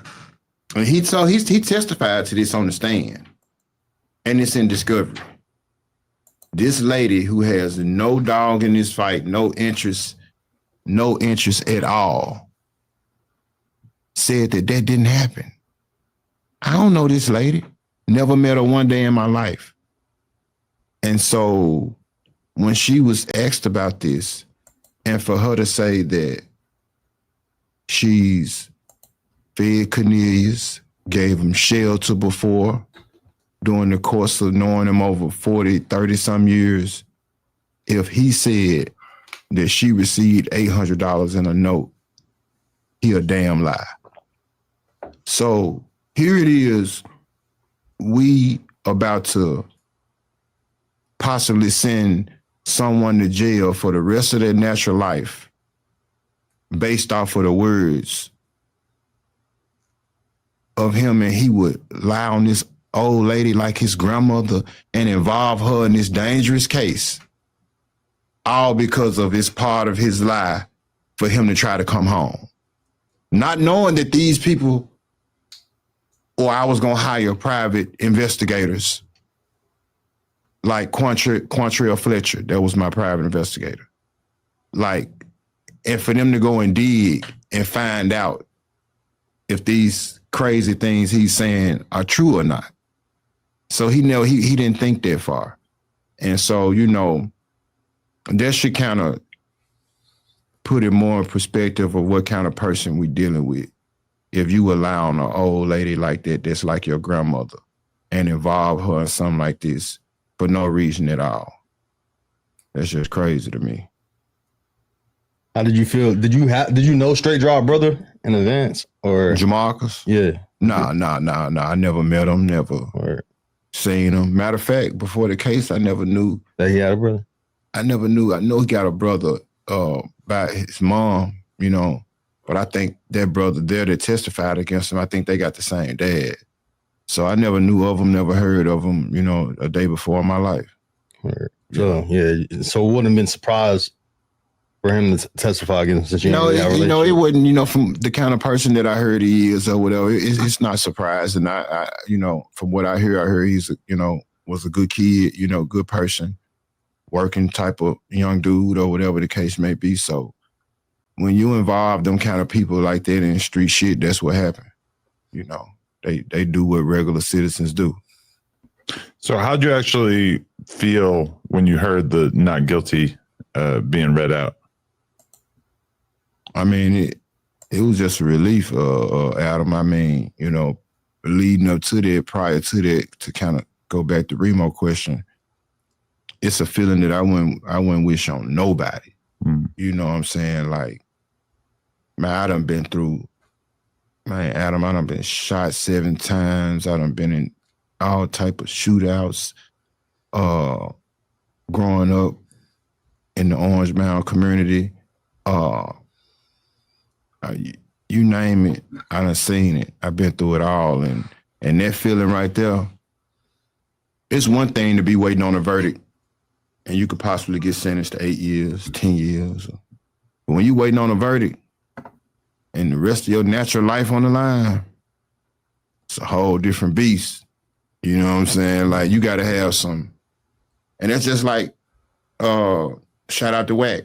You know what I'm saying? Like, Wack, I heard someone on either Govan saying that, yo, the Fedz is coming, or he's saying, yo, I'm the one that kept the Fedz off you, Gotti.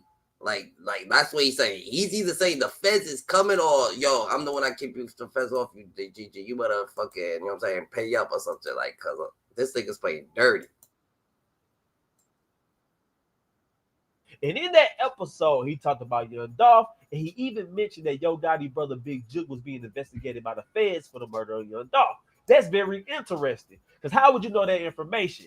I get that Hernandez Govan was a suspect in the Young Dolph case. I get the police talked to him, but that don't mean the Feds told him, hey, we looking at Big Jook. So I can only conclude that they developed Big Jook as a suspect off the information you told them. Everybody calling you a snitch, everybody calling you an informant, everybody saying you signed a proffer deal. So I want to know, what the hell did you talk to the police about? Because on that No Jumper interview, you sounded very confident. I don't think they was investigating Big Jook. I know for a fact. That sounds like a snitch. How would you know for a fact? Are you working with the police? Did you provide the information? That's all I'm saying. And another thing he said in that No Jumper interview is that he signed a 10-year plea deal for the murder of Young Dolph. If you're innocent and you want to fight for your life, if you said it was lies against you, why would you sign a plea deal? Because your lawyer said that Cornelius Smith was a junkie, he was a liar, he was making all this up to get a lighter sentence. So my question to Hernandez Govan, if you're innocent, why did you take a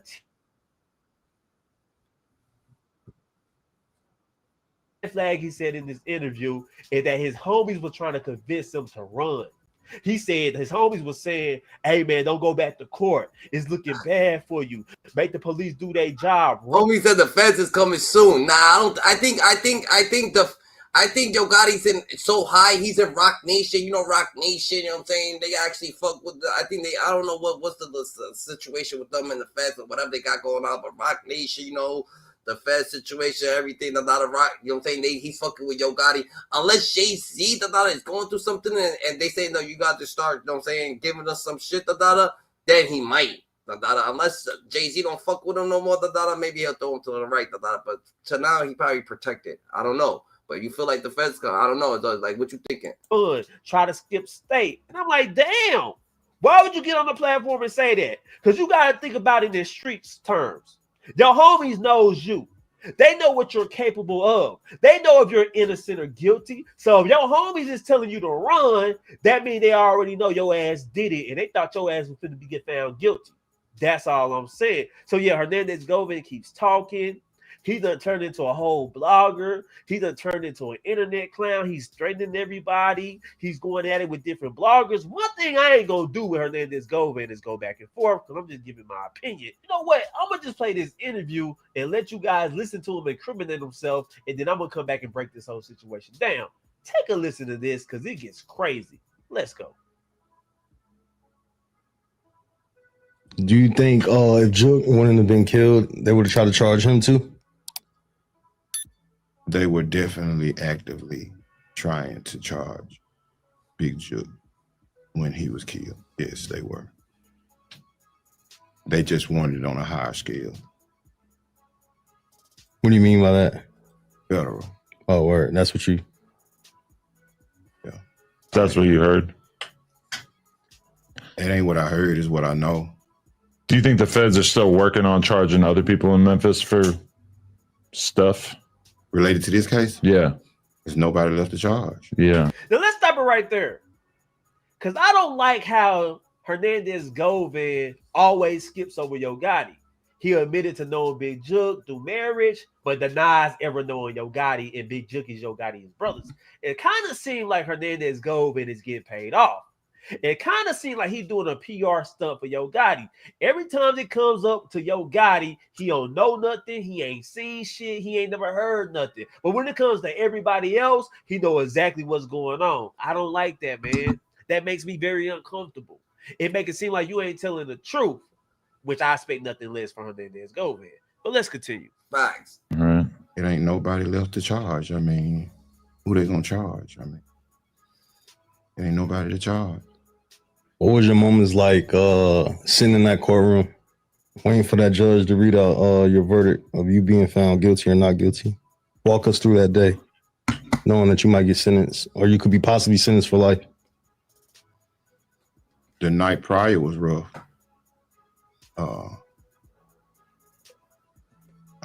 I had a couple negative people in my ear, you know, just like a couple of the homeboys. I ain't no way I'm walking in there tomorrow. Are you crazy as hell? Yeah. Govan's all over the place. First of all, he says that Young Dolph was innocent. Then he says Young Dolph would still be alive if it wasn't for his ego. Then he says this. Then he says so much like he didn't like Young Dolph. Like he was hating on Young Dolph a little bit. Young Dolph was found not guilty. Hernandez Govan announced he's on tour, telling his side of the story. Last night, he pulled up on blogger Seti Nash live and challenged him to a fight. Make sure you go check out that video right after this. Today, Vlad TV released a 7-minute clip of Hernandez Govan speaking on Yo Gotti, Big Jook, and Young Dolph. He started off by saying him and Jook was like cousins, but he never met Yo Gotti, never had a relationship with Yo Gotti. You and Big Jook had a relationship? Yes. He was an associate of mine. Yes, sir. You were how old when you met him?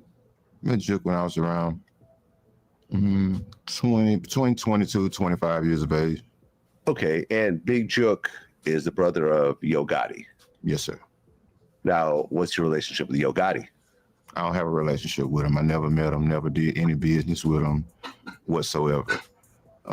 That's why it was strange to me, all the comments and hoorah on social media accusing me of doing things that was absolutely not true, because I never had any dealings with Yo Gotti whatsoever, period. Now, he did say he knew Dolph. He said they hustled together early in Dolph's career. He said they never fell out and had a great relationship with no issues. Now, what about Young Dolph? Yeah, I know Dolph. I knew Dolph personally. Yes, sir. We did business years ago before he actually blew up. He was rapping at the time, but he hadn't blown up yet. You know, just being in the streets, selling petty marijuana back and forth. So, yeah, I knew Dolph personally. He was a good dude. He went on to say Gotti and Dolph beef was not over a female. As y'all know, Young Dolph said in his song that Yo Gotti was mad because he was smashing his baby mama. Don't play with me. Welcome guests to your home with a Geldwin and bed. Don't play with me. Play with your bitch. Matter of fact, when I fucked her, she told me you a bitch. He also said Dolph didn't sign with Gotti because Dolph was cool with Gucci. And Gotti and Gucci was on bad terms. So Dolph picked a side. I think Dolph was close friends with Gucci Mane at the time. Gucci and Gotti relationship kind of deteriorated over the years. And I think that this all played a factor or whatever the case may be. You know, Dolph deciding not to sign and giving his reasons for not wanting to sign the CMG. The story about it being about a girl or whatever the case may be. Yeah, I heard that also. Yeah, that's absolutely not true. It was just a potential business deal gone bad from what I understand. He went on to say a respectable club promoter called Gotti and Dolph to squash the beef. Gotti was cool with it, but Dolph said F no. He said all this could have been avoided if ego was one in the way. According to his side of the story, only person ego was in the way was Young Dolph. And if his ego wasn't, he'll still be alive today. Do y'all believe he was cool with Jook and not Gotti? It's possible. In fact, Jook and Gotti had an off and on relationship. Gotti felt like Jook's street ties, whether it was hustling or street activity, would jeopardize his career in the music industry. He actually talked about it on the documentary. Young Dolph talked about it. He said in his song, he put Jook on in front of him some work when he fell out with Gotti. Still that same nigga that used to front your big brother. Found out he a bitch too now. I call him your big sister, bitch. What's up? Yeah, I already knew, man. You know, I appreciate it, man. You know, my brother ain't been women that fucked up, man. I appreciate you. So it's possible. Gotti didn't want no parts of Jook friends. If he not cool with what Jook doing, why would he be cool with his friends that's doing what he trying to get his brother to stop doing? But do y'all buy it? Do y'all believe him? But get in the comments and let me know. Like, comment, subscribe, turn on all post notifications. It's free. Do it for me. I don't think you can go find one song where you hear Yo Gotti dissing Dolph. It was more so Dolph every time. Every other song he dropped, he was mentioning Gotti and Jook and sometimes his family. And so I think they kind of lit the fire to it, escalated it.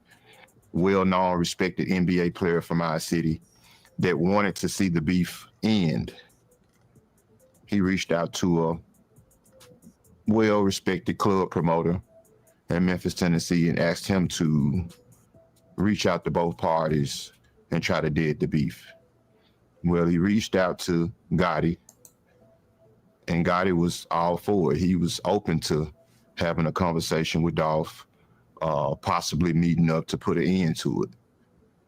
When this particular club promoter reached out to Dolph, Dolph said, no, hung up the phone in his face and blocked him. He didn't want no parts of squashing it, and I'm just being honest. All of this could have been avoided if ego. What's squashing beef? Signing a contract? Maybe he's like, yo, we ain't trying to sign no contract, GG. Like, these niggas ain't trying to sign no contract, so he don't know way. But he's saying that he ain't fuck with him. He go his way, the data, it is what it is.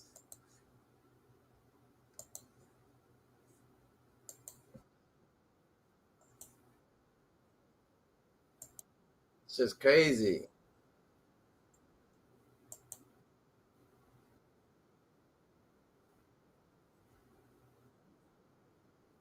And Crump. And how did you hear it? Was it on the news or like tweets or social media? My phone started buzzing. I started getting a couple calls or whatever. And so yeah, that's how I found out. And then instantly, you probably seen the viral pictures because I seen you say on Vlad, because initially, Straight Dropping them didn't get charged with it at first, but you said the streets were already trying to charge them or not charge them, but saying that Cornelius and Straight Drop had something to do with it. And you were seeing that on the internet, like seeing the pictures outside of the house and everybody trying to say Straight Drop had something to do with it because he shot the music video there. Is that where it was hating this for Dolph? You was getting that information from, just the social media of people saying that because of that? Yeah, for sure. You know, social media, you know, that shit spread like wildfire, you know what I'm saying? And then, you know, like I said, I started getting calls or whatever, and from other people seeing things on social media that I wasn't seeing. And so yeah, it was more so, and then the things that I was seeing, it was more so related to Straight Drop, because Cornelius basically was a nobody, you know. So whatever I seen in the beginning, it wasn't nothing Cornelius, it was just Straight Drop. And how many days was it before Straight Drop started becoming basically the number one suspect in the eyes of the YouTubers and the community?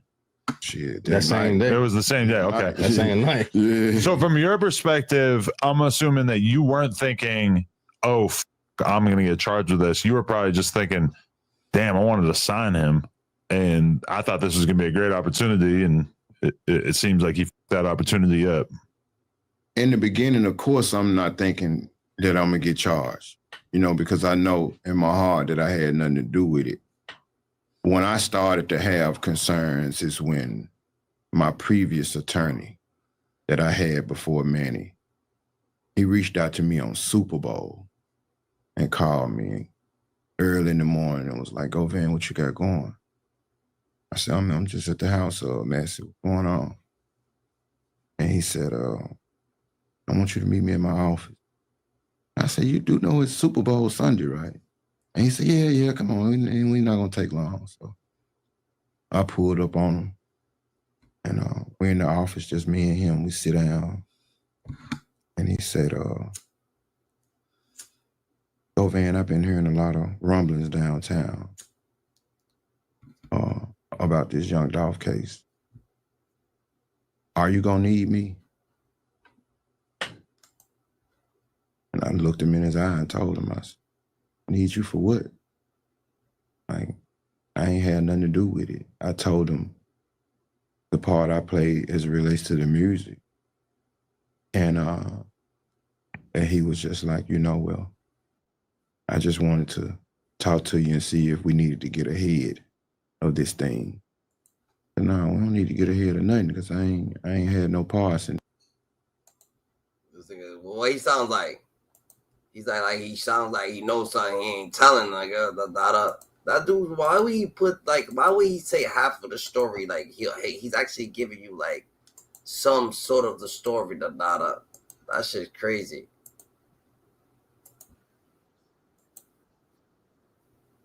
I remember having a conversation with Yo. Was over the phone years ago, and Gotti knew some people that I know, and they reached out and put us on the phone, and he just reached out and was asking me, what was going on, and, could it be worked out or whatever, and of course it could. I had something to do with Dolph being killed, because nigga, if I did, nigga, who gonna do something? Nigga, I ain't never been afraid of nothing or nobody. And you know the Feds still on you, don't you, boy? The Feds want to tie all this together to Yo Gotti. Because we know CMG paid for you, nigga. I went to the door and it was Cornelius. So I stepped outside, and that's when he mentioned to me, he was like, man, they ain't trying to do nothing about Dolph trying to kill Gotti. So at that point, I never heard of that incident. I heard of it. If you reverse it, I done heard of it that way, the attempted hits on Dolph, but I heard of it. If you reverse it, I done heard of it that way, the attempted hits on Dolph. When you said they said they didn't want you, who do you think they wanted? Jook and Gotti. Yeah. Yo, what the heck? This is different. This dude's different. He said he never heard about Dolph. He only heard about Gotti cutting out him. They didn't want you. Who they wanted? Jook and Gotti. Look at and look at him. He's like, oh shit. Jook and Gotti. Yeah. Jook and Gotti. Yeah. They offered me a chance to get ahead of things, that I would go ahead and basically cooperate, so to speak, and try to get immunity. That's what I was offered in the beginning. As you heard about Hernandez Govan, he was cooperating in this investigation. He met with law enforcement on at least 2 occasions pursuant to a proffer agreement. which meant he was allowed to go in and give information and not have his words used against him later. Yo, this was dope. This was dope.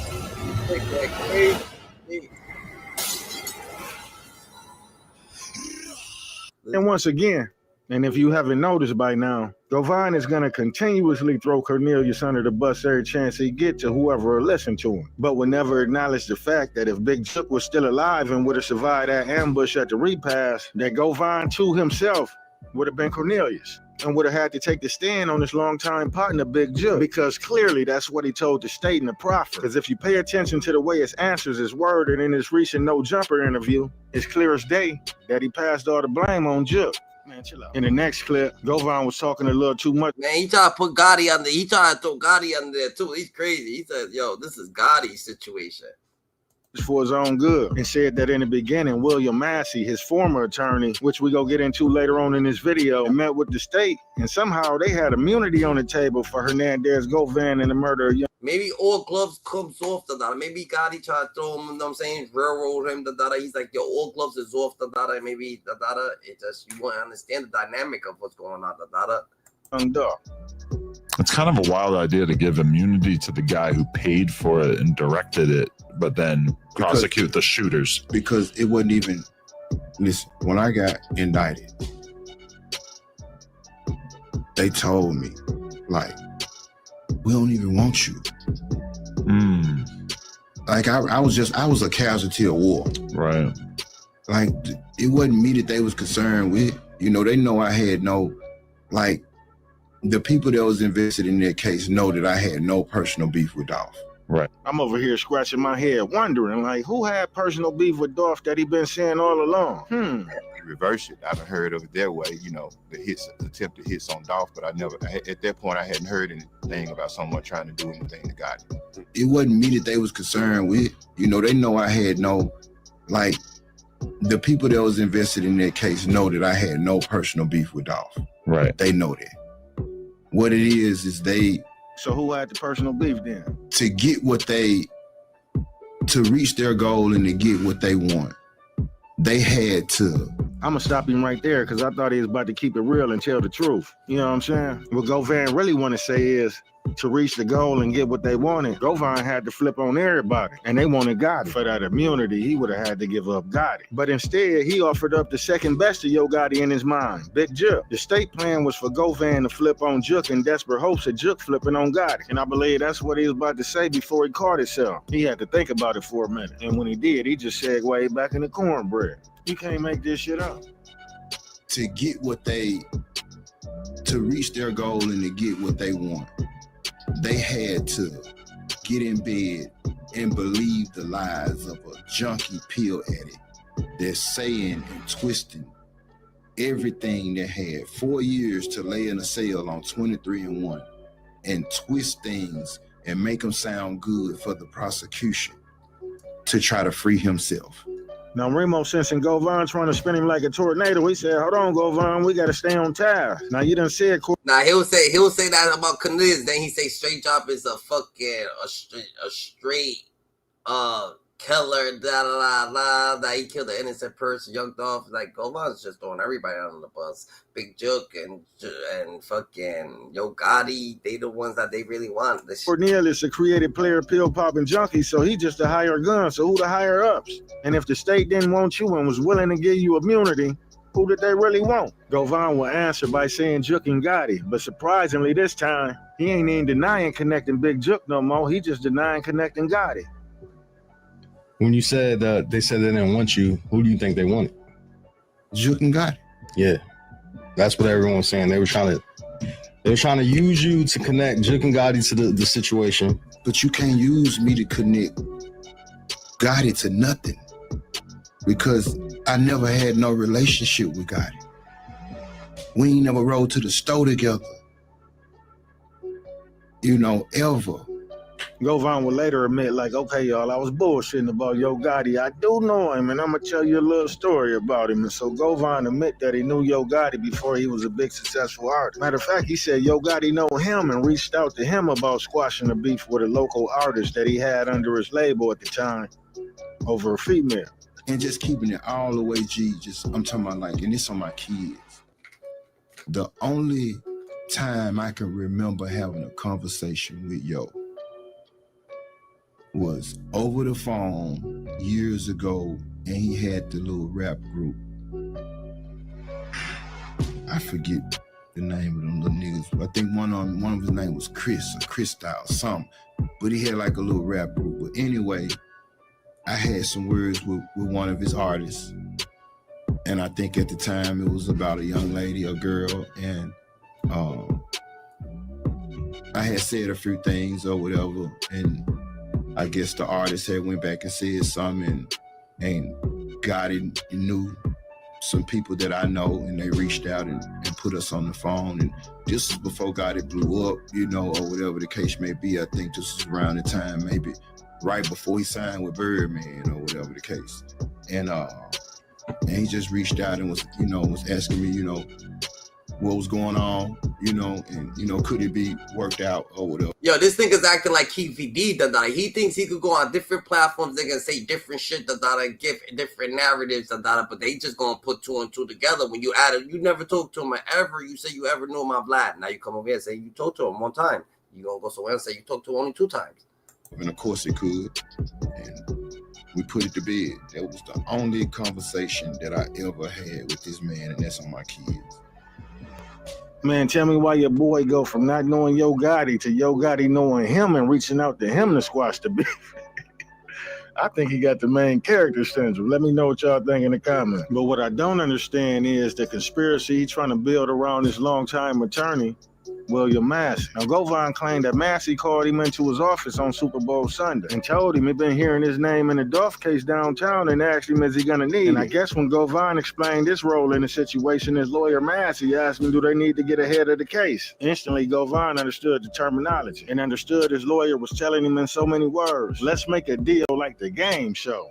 But Govan will continue bullshitting and talking in codes, and Adam will keep praying. So eventually, Govan will come clean and admit that Massey wanted him to cooperate, and they were offering immunity. But under one stipulation, he had to mention you know who. It's your boy Yo Gotti, in so many words. When I started to have concerns is when my previous attorney that I had before Manny, he reached out to me on Super Bowl and called me early in the morning and was like, Govan, what you got going? I said, I'm just at the house, Massive. What's going on? And he said, I want you to meet me in my office. I said, you do know it's Super Bowl Sunday, right? And he said, yeah, come on. We're not going to take long. So I pulled up on him. And we're in the office, just me and him. We sit down. And he said, Govan, I've been hearing a lot of rumblings downtown about this Young Dolph case. Are you gonna need me? And I looked him in his eye and told him, I said, need you for what? I ain't had nothing to do with it. I told him the part I played as it relates to the music. And he was just like, well, I just wanted to talk to you and see if we needed to get ahead of this thing. And no, we don't need to get ahead of nothing because I ain't had no parts in it. So, I know I could tell that he was sent to do that, my attorney. Meaning the cops sent him there? Because I was thinking like, he just heard this rumor because he's so close to the justice system. He was, in my opinion, sent by, because I don't want to throw nobody under the bus, but he was sent by someone who had high interest in the Dolph case, in the prosecution part of it, from someone. So do you think that somebody essentially sent him to sniff out if you were guilty? Like he wanted him to try to just ascertain as much information as he could get? What I think the expectations were was that if Massey say something to me about it in the beginning and they offer me a chance to get ahead of things, that I would go ahead and basically cooperate, so to speak, and try to get immunity. That's what I was offered in the beginning. Okay. So if you had said in that meeting and he said, do I have anything to worry about? And if you had said, like, listen, I'm gonna keep it real, I paid them to go do this, how do you think that conversation would have went? You think he would have tried to basically like give you immunity to just spill the beans on the other people? Well, he had involved? already told me that, you know, that he had talked to someone and they said that if I knew what they wanted to hear, that they would give me immunity. But I didn't know what they wanted to hear. So there's no way that I could have got immunity even if I wanted it. It's kind of a wild idea to give immunity to the guy who paid for it and directed it, but then prosecute the shooters. Because it wasn't even, listen, when I got indicted, they told me, like, we don't even want you. Damn, you hearing? See what I'm saying? He said he was getting immunity either way. Even if he told him, look, I found these guys and put them together to kill Wooty Woo. At the end of the day, I'm just the middleman. I already gave him Jook, but they wanted Gotti. But why mention and name drop Massey when we already know that that's the attorney that represented you in the feds when you snitched on Terrence Yarbrough and was facing that 15 years? After Govan gave his testimony and sent Terrence Yarbrough up the river, Massey had him back on the streets in 2 years. Ugh. So being that he been helping you get snitch deals in the past or however it worked, why would you want to, throw him under the bus now? Shit, you should be riding with him. He was about to get you immunity. Why you ain't take it? So why you acting weird now? Because he wanted you to cooperate. That's what y'all been doing. You been snitching and he been getting you the deals for cooperating. Afterwards, you get it sealed and play to the public like you don't know what the fuck going on. Shout out to my boy Justice for Dolph. Y'all go ahead and run him up. This for Dolph. This for Dolph. Yo, that's different, bro. GG. That's it different. So this nigga's on these platforms that are just playing a fucking play. This is a play that he's lining someone up, Gotti up or someone, but I don't think he got it for that. But he's probably trying to scare him or some shit. District of Tennessee, United States of America versus Terrence, Yarbrough Exhibit and Witness List. Check out My Favorite Little Rat from Orange Mound, making an appearance on October 29th, 2013 during Terrence Yarbrough sentencing day. Who want to know what the federal asset said while singing like Cornelius? Quet the Rat will never say to his federal culture vulture that Sucker Vlad about this, how he was Cornelius before Cornelius made it cool to be Cornelius. Damn, he ate with that one. Y'all check this shit out. Hernandez Govan, having been first duly sworn, took the witness stand and testified as follows. The court, sir, if you'll take the witness chair, be careful when you step up so that you don't fall over your rat tail and speak into the microphone like you Cornelius. The witness, yes sir. The court, Mr. Scrimetti, direct examination by Mr. Scrimetti. Question, good morning sir. Please state your name for the record. Quet the Rat, Hernandez Govan. Question, could you please spell your first and last names for the court reporter? Quet the Rat, Hernandez. Last name Govan, Govan. Question, Mr. Govan, based on what you were... Well, we had the paperwork. We've been waiting to put that piece together to the puzzle. And Quet, you can bet that the viewers ain't as slow as you make them out to be, Playboy.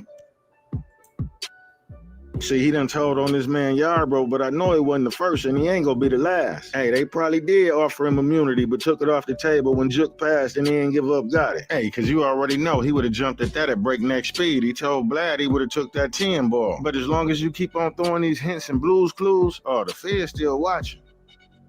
Now, speaking of clues, damn, Quet, I almost forgot. How you gonna let me get up out of here without debunking some shit I done said in the last video? When you was arguing with your daughter, Lotto Desto Cash, pulling up on her granny, threatening to clap her and her OG. Well, in them text messages that your boy leaked, you told Desto to check Yarbrough page to see what he got on there. And I said he done posted y'all federal paperwork, which he probably did and probably deleted it.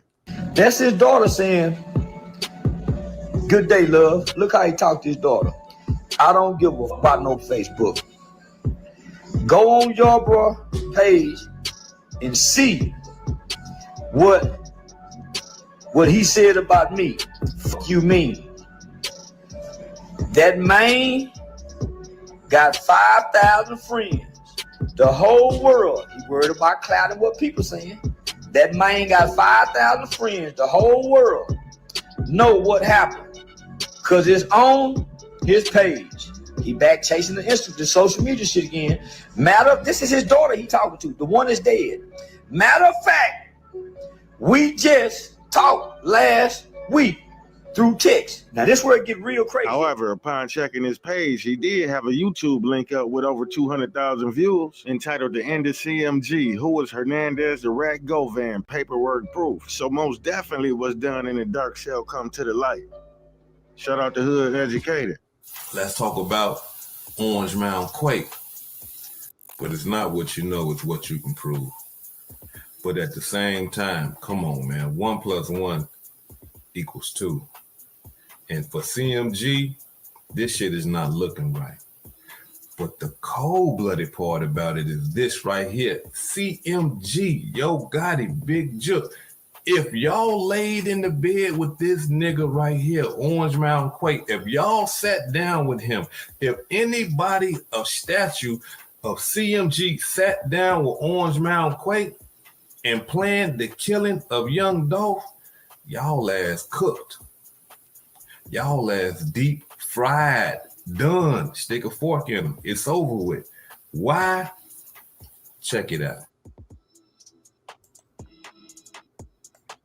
He different. He different, GG. He's a different breed, bro. This dude's a whole different breed. I know he got everybody, yo. This dude's a different breed, bro. But he won't last long on the internet. He won't last long on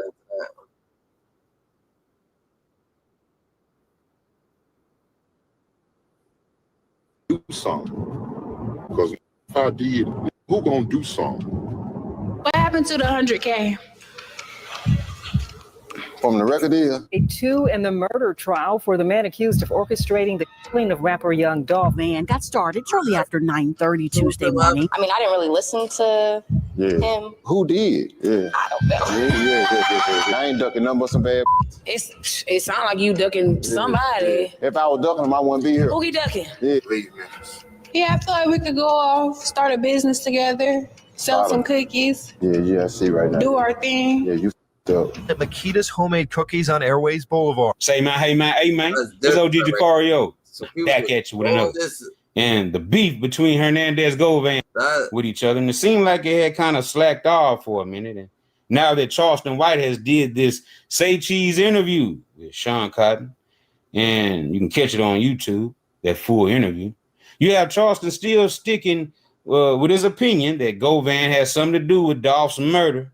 And that the jury just didn't convict him of this because there wasn't enough evidence on Govan to actually tie him to the murder plot. So, now you have Govan going on Vlad. He did a No Jumper interview as just of recently. And, he's doing his runs with the podcast, telling his side of the story and things that he can disclose to the public about the case. And now we have Charleston White going on Say Cheese, and in his interview, he steady pushing the narrative, this information he was sent by the stepfather of Hernandez Govan's daughter, Destiny Govan, who lost her life in Houston, better yet known as Lotta Cash Desta, right? Her stepdad, Dollar Bill, has been sending Charleston some information saying that Hernandez Govan was involved romantically with this doctor out there in Memphis who was busted for writing syrup prescriptions and pill prescriptions for people for money and things of that nature. And also, according to Dollar Bill, the stepfather of Hernandez Govan's daughter, right? He's saying that Govan was sleeping with the doctor, right? In exchange for these pills and this. No, wait, that nigga what? That nigga was selling ass for lean or whatever. That's different. Syrup that he was getting from this doctor. So, this started a whole big, back and forth between Govan and Charleston. And since, Charleston lost his YouTube channel, a lot of people thought that, this beef was over. Yeah, it took my YouTube channel. Yeah, it took my YouTube channel. You voted in here.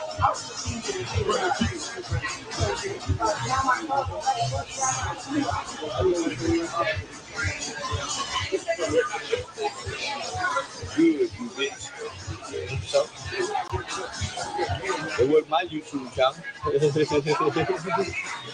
just had my name on it. But Charleston White came right back after losing that YouTube channel that he was dropping all this information on, to now having a new revised channel with none of that information, none of those videos that we seen him going at Govan on this channel. But, you know, if you've been keeping up with the story, this is what's going on as of now. He trying to say that the shooters is pill junkies. He a pill junkie. He a pill junkie because I got paperwork right now on him. He was in the Feds, Dr. Fear now, but was Dr. Fear now before the Feds. You can't find a person that ever tell you they seen me with a boy. You talking about some shit that happened 15 years ago when every in the city was going to get cert from this one particular doctor. Dr. Fear now, Fear No is a Memphis, Tennessee doctor who Govan Hernandez, a male. He was what? Dr. Fear now. So that's he was in Forest City, Arkansas. I got documentation on this. I'm finna read what the wrote done sent from jail. Damian Hughes, which is dollar bills, is Destiny's stepdad. Destiny is his name. This is what the stepfather say to me. Now, doctor sent back out. The doctor told my homeboy on the compound, quit was him. And he was quit in exchange for money, prescriptions. No hearsay. I was there on the yard. Then they go on to send me more information on Dr. Fear now. And the doctor's in prison. Right now. Man, I can't wait. I got so many niggas from Forest City that was on the yard with me, ready to do interviews. Man, you know what sold me on the yard for real. You think I'm the only person that's done been called gay? I don't know. It could be, I don't know if it's true because the doctor, it's easy to persuade a doctor. If he's in jail, then that, or he goes, hey, I'll beat you up. You better stay with, you know what I'm saying? They were in jail together. So maybe, you can't, but. For going to that doctor's office, he shoot crazy. That doctor was married with kids. I don't know what he did on his spare time. Oh, hell no, he did. Sure, what he did, he was feminine as hell. He definitely did the daughter or something. Because why you stick it up and say that he's got a wife and this and that? Like, what? Hell now, for sure. No. Feminine as hell. Oh, now, so now the gay room will come. Now you want to start there. Boy, that didn't work. It did not work, CW. ET, that didn't work, baby. They tried that so long ago. You shot great, but you shot late. High level. This is. That's different, that nigga's trying to stick up for the dude. That's different. He said, homie, I have a wife. Well, I figure this is where the confusion comes in at, because when you see Charleston on this Say Cheese interview, reading from this alleged, you know what I'm saying, federal paperwork about this doctor that Quet was allegedly in a romantic relationship with sexually, right? Just to gain prescription syrup and prescription pills, you know, from this whole relationship. Quet is saying this is false information, and he knows exactly who sent, you know, CW this information. And Charleston says that, you know, Dollar Bill, the stepdad, is the one that sent him this information on Quet. And now we have a situation to where, you know, we actually see the paperwork that was put forth by Quet. Orange Mound Quet put it out there that, look, hey, if my name is in the paperwork, I'll show it myself. And where is my name? Now, I don't know if Charleston White went through the paperwork himself, but as of, you know, me going through the paperwork and doing my own research, it's 9 pages to this document here about Daniel Fear now. And in this court document, like Quit says, it does not say his name not one time in this document. I don't see Hernandez Govan's name at all nowhere in this court document. So, you know, could Charleston White be trolling? Very well, because that's what he does best. But, you know, he's seen the opportunity to, you know, make it look as if it was some paperwork connected to this doctor, Daniel Fearnow, in Orange Mound Quit, Hernandez Govan, which we come to find out is not true. It's nowhere to be found. So Govan, you know, cleared up that rumor about his name being in the paperwork, you know, being entangled with this doctor, Daniel Fearnow. But Charleston is steady pushing the narrative that was given to him in a text message by the stepdad, Damian Hughes, better yet known as Dollar Bill, who could allegedly have it out for Quit, right? And Hernandez Govan is saying that, you know, this person has been dragging this out and, you know, saying this nasty rumor about himself for years, and that it's not going to work because it's already been tried before. Now, Nick, this what they done sent from the JPay.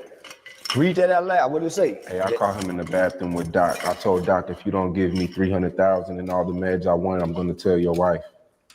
He said, please don't. I pulled up to his house, knocked on the door. Both of them came to the door. Wow. Orange car, he said, Doc, man. We ain't finna let you lie to these people. You know how you was going through your phone yesterday? Saying that you had some paperwork? I bet you won't click on that paperwork. Cause see, I screenshotted it. And I'm gonna show the people today. And I'm gonna pull up the doctor's whole paperwork. And what I wanna do is get your homie Sean Cotton. Get your homie Sean Cotton up. Say cheese. Isaiah and 5K. Cause one thing about it, I know Sean Cotton, he ain't gonna run off with nothing. He ain't gonna take nothing but some prescribed medicine or a shower. We are sending $5,000 a piece. If you can show my name on some paperwork with a doctor, you can keep the money. Now, apparently, CW didn't get the memo. He didn't get the message that Govan sent that he was putting up a wager that if Charleston could show his name in that paperwork with that doctor, that he would, you know, get $5,000 from this whole challenge. But obviously, you know, Charleston White, you know, he was on Say Cheese now, pushing this narrative. And Govan, I'm pretty sure he didn't take a liking to that, being that, you know, he made a suggestion. He made a statement that, you know, possible ramifications and consequences can come behind Sean Cotton, Say Cheese TV, letting Charleston White put this narrative out there, this defamation, according to Govan, right? It seemed like he might have a lawsuit with this whole ordeal going on. Charlie, Baby P, I had to get back at you. I've been on tour for a minute. I just landed, just touched down, but I had to stop by and address your Say Cheese interview. You went on Say Cheese and said some things because you wasn't aware that I'm not the regular, incompetent, alleged criminal that you think you be dealing with. You see that top page that you showed, that you said there was the doctor's paperwork, but you wouldn't go through the other pages? See, you didn't know that I had enough sense to know exactly where to go and get the actual documents in every page of it. And see, now we finna show the world that my name is nowhere in those actual documents. You only showed the top page with the doctor name on it, but we're gonna go through everything. And Sean, Mr. Say Cheese himself, I thought you was a lot smarter than that to allow someone to come on your platform and say these things about me. that's not true. Well, guess what, Sean? One thing I can promise you is that real soon, you're going to regret that you allow him. Oh, he's straight now. He's straight. This for Dolph. This for Dolph. You ain't got it, da. Ain't nobody letting you put their foot on their neck, da. He don't got like he can't put no pressure on da. All the pressure on him, he too much pressure on him. To come on your platform and say this shit. I'm finna read what them niggas wrote and sent from jail. Damian Hughes, which is dollar bills, is Destiny's stepdad. Destiny is his name. This is what the stepfather say to me. Thank you again. And what will hurt the most is talking about the doctor that's in Forest City, Arkansas, sent to jail. He was for money in medication scripts and how he got all the Memphis mob name tatted on him and they was not even dead yet like a girl. Groupie, I'm going to reach out to some people in Forest City to see if we can connect you. Not with, but connect me with Dr. Fear now. Mm-hmm. So I got connected with Dr. Fear now. Show you that right there. This is real federal documents. Oh, man. Oh, yeah, this the real thing. Man, this is, hold on, ain't. So they go on to say, now doctor sent back out. Now look, this what they done sent from the JPay. Read that out loud. What did it say? Hey, I caught him in the bathroom with Doc. I told Doc, if you don't give me $300,000 and all the meds I want, I'm going to tell your wife. He said, please don't. I pulled up to his house, knocked on the door. Both of them came to the door. Wow. Orange car, he said, Doc name. Build a network ready for modern business. A security-first AI-powered network from HPE. That's it, different right there.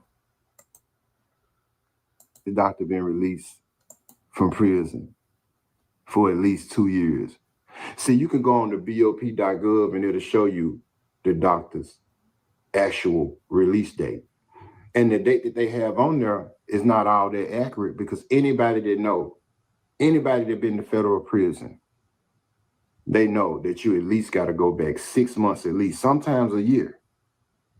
And I'm sure with the sentence that he had, that he got at least a year halfway house. Now, Orange Mountain Quit would come with some receipts and some knowledge of the whole ordeal about the doctor, saying that how could somebody connect CW, Charleston White, with this Forest City prison, federal prison inmate, this doctor, Fear Now, to get information if Dr. Fear Now is already released from prison. So how would that be possible if the doctor's home now? So, you know, this was Quit's rebuttal to this whole ordeal and basically debunking everything Charleston White and whoever was giving him this information about this doctor who Quit allegedly had some type of erotic romantic relationship with. So that means that he's been out of BOP custody for over 2 years. How did somebody just connect you with him in jail, Charles? Man, just stop lying, bro, while you ahead. Just stop lying while you ahead. But one thing I can guarantee is that you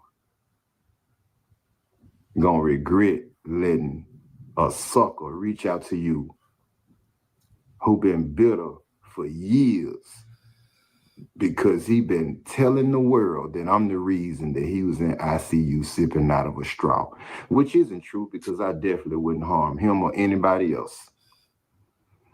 So with that being said, I'm signing out, Charles, and I just wanted to come and holler at you. There is no way possible that someone connected you with a doctor in jail and he reached back out to you recently. Last week, as a matter of fact, and this man been out of prison for a couple of years. Boy, this internet a joke. Well, it seemed like Orange Mountain Quit. Hernandez Govan cleared up all the rumors about the alleged doctor and him being entangled in some type of relationship, right? For prescription drugs, money, and things of that nature, right? And the story of Daniel Fear Now, the doctor, is a true story as far as him being arrested and doing federal time behind him writing up fraudulent prescriptions for money, right? And according to other people, sexual favors. Yeah, that's nasty. And Dr. Daniel Fearnow, worked at the Wigman Family Medical Care Center there in Memphis, Tennessee. And the federal search warrants offer new details into the alleged crimes of a Memphis doctor accused of doodling out prescriptions for cash. Action 5 News, Andy Wise got no answers from Dr. Daniel Fearnow back in October, as DEA Special Agent Keith Brown took him into custody for allegedly pocketing cash in exchange for writing prescriptions for controlled drugs. Dr. Fearnow's arrest came back in 2009. And Dr. Fearnow is accused of selling prescriptions for controlled substances without a medical need for the prescriptions, Brown said at the time. Now, details are emerging about exactly how covert Fearnow may have been to make his money. Federal search warrants obtained by Action News 5 detail the work of confidential informants using government's money to build a case against the doctor, who appeared to work secretly even around his own staff. Wow. So these confidential informants that were, being used by the government, who were these people? Wowzers. Yikes. Pretty sure those names are being sealed by the courts, right? During one transaction, an office worker or nurse entered the room and Fearnow hid the prescription pad. Once the worker left, Fearnow pulled the pad back out and continued writing prescriptions. Now, that sounds like a statement coming from somebody who was, one of these clients of Fearnow's, right? One of these people who was getting those prescriptions who, were working for the government, had to tell these people this in order for them, to get this information. Unless Fearnow told on himself. And I doubt that. While under surveillance another day, the feds say that Fearnow exited his office, approached the car in the parking lot, and slipped a small piece of white paper in the automobile's gas cap door. Detectives believe it was a prescription. Federal investigators say Fearnow sold drugs out of the back door of his office and even met customers in the parking lots of fast food restaurants. They say that the prescriptions he fraudulently wrote usually ended up with dealers who turned around and sold the pills for a huge profit. Charges against Daniel Fearnow carry penalties from 3 to 20 years in prison. Yeah, he was getting to it. Charleston White's different than that. He put this dude on blast. Fearnow ended up getting 22 years in federal prison. Now, check this out, what they wrote about Dr. Daniel Fearnow in the Memphis newspaper. It says one of the biggest drug dealers in Memphis didn't belong to a gang and didn't need a gun. Instead, Dr. Daniel Fearnow used his medical license and a pen to write and sell more than 25,000 bogus prescriptions for more than 1 million doses of narcotics. What we have is a drug distribution organization, and Dr. Fearnow was at the head of it. U.S. District Court Judge Samuel Mays said Thursday before sentencing Fearnow to nearly 22 years in prison. He was in effect the center of the spider's web for those drug dealers. He wrote prescriptions at the drop of a hat. Dr. Fearnow poured poison into the community for years. So even if the paperwork about the Dr.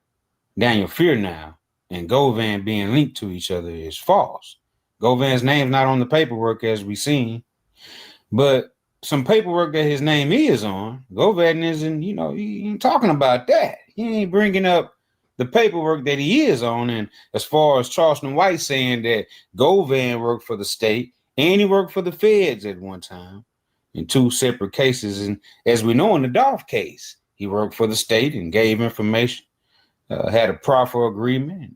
He had immunity against what he was saying as far as what went on and what happened to Dolph and who was all involved. Wow. As you heard about Hernandez Govan, he was cooperating in this investigation. He met with law enforcement on at least 2 occasions pursuant to a proffer agreement. which meant he was allowed to go in and give information and not have his words used against him later. And if this is a truth-seeking function, why didn't the state call him? Because he said that he never met Gotti. Do you believe that? He lying. Because he was just cool with Jook. But he said he never met Gotti. He hustled with Jook, nigga. Yeah. Jook was a nigga. But he said he never met Gotti. Nigga, come on now. He gotta say that. Because he worked for the Feds at one point in time. That even came up in court. So Govan Hernandez had worked for the Feds and cooperated with the state. Now, nobody was buying the fact that Govan was saying that he didn't know Yo Gotti, despite being kin to Gotti's brother, Big Jook, by marriage some type of way, right? But, you know, it was evidence out there of Govan putting a message out there on Facebook back in 2012 saying that he wished Gotti could have been there at his birthday celebration party, right? So if you didn't know Gotti, why would you put out in this message, you know, saying that you wish Gotti could have been at your birthday celebration, Govan? That right there doesn't make sense if you don't know somebody. Why would you invite somebody you don't know, right? So that right there could have been more indication that you did know Gotti. And as far as Govan working with the Feds, Charleston White was speaking of a case that involves a Memphis pimp, Terrence Yarbrough, who was sentenced to a whole lot of time in the Feds behind trafficking women, right? And other actions against women. And also a food stamp scam that Yarbrough had going on. But in this case right here, this federal case of this Memphis pimp, Govan decided to give information, okay, in this case to the Feds, all because he found out that this Memphis pimp was bragging about how he used to abuse a cousin, a female cousin of Govan's, and he would secretly record this cousin of Govan's, and he would play these recordings back with his friends, right, of the things he was doing to this young lady who happens to be kin to Govan. And while Govan and this Memphis pimp, Terrence Yarbrough, were locked up together, and Govan got this information about Terrence Yarbrough doing these disgusting acts to his female cousin, Govan took action and started working with the Feds to get Yarbrough put away forever. Today, the trial for an accused pimp will take center stage in federal court. Federal prosecutors claim Terrence T-Rex Yarbrough ran a trafficking ring by torturing and intimidating women. Right now, he's facing federal trafficking charges. Yarbrough has been dismissed from numerous court hearings because of his disruptive behavior in court. Prosecutors claim he was trying to delay going to trial. So far, he has fired 5 of his attorneys, and now he's apparently trying to control the course of his case by representing. More than SPF, it's sensitive skin recovery.